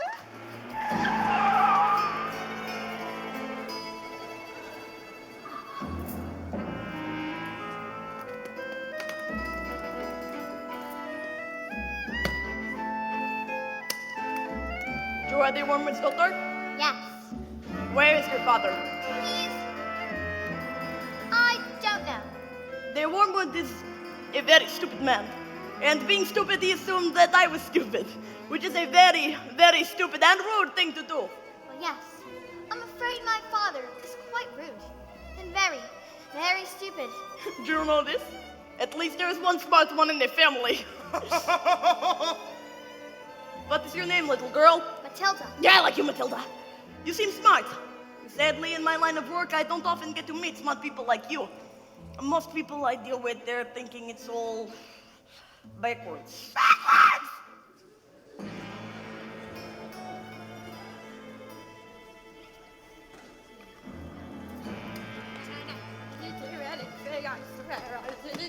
Идите сай покрывать. Своего меристаца идста. Да. Приятно познакомиться. Ставония с тевеми. Иварчор. Спасибо. Мне тут приятно познакомиться с вами. Ты говоришь по-русски? Не так хорошо, как мне хотелось. Это кровиса, язык, айдаши. Matilda, who taught you how to speak Russian? Well, I taught myself, I suppose. I was reading Dostoevsky, and I thought it would be better to read it in the language it was written in. I am Sergei, and it is an honor to meet you, Matilda Wormwood. Say, your father has been stupid and rude to both of us, yes? I can very easily have one of my friends teach him some manners. And one day, When he leaves hospital, he will still be very stupid, but not so rude, I think. What do you say? Mr. Sergey, this is a very tempting offer, but he is my father, and I am his daughter. And I think I've had enough revenge.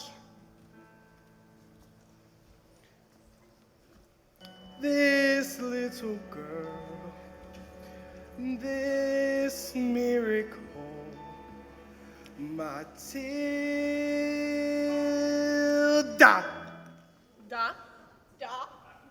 No! Стойте, Дайлис! Я думал, что ты сказал «да».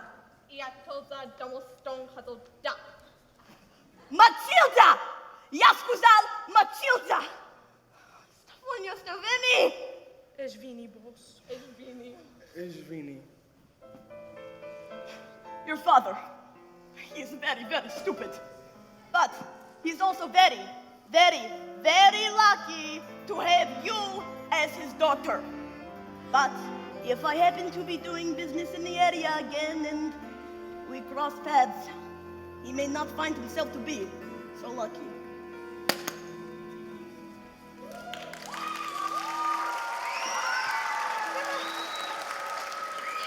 Let's get out of here before they change their minds. What about the girl? Do you want to stay here with Miss Honey? Yes, I do. And you want to look after her? I do. Well, we are a bit short of room, so yes. Thank you. No. And Matilda leapt into Miss Honey's arms And hugged her. and Miss Honey hugged her back. And they hardly noticed as the Wormwoods, And Rodolfo. as the Wormwoods and Rodolfo sped away into the distance. Because they had found each other.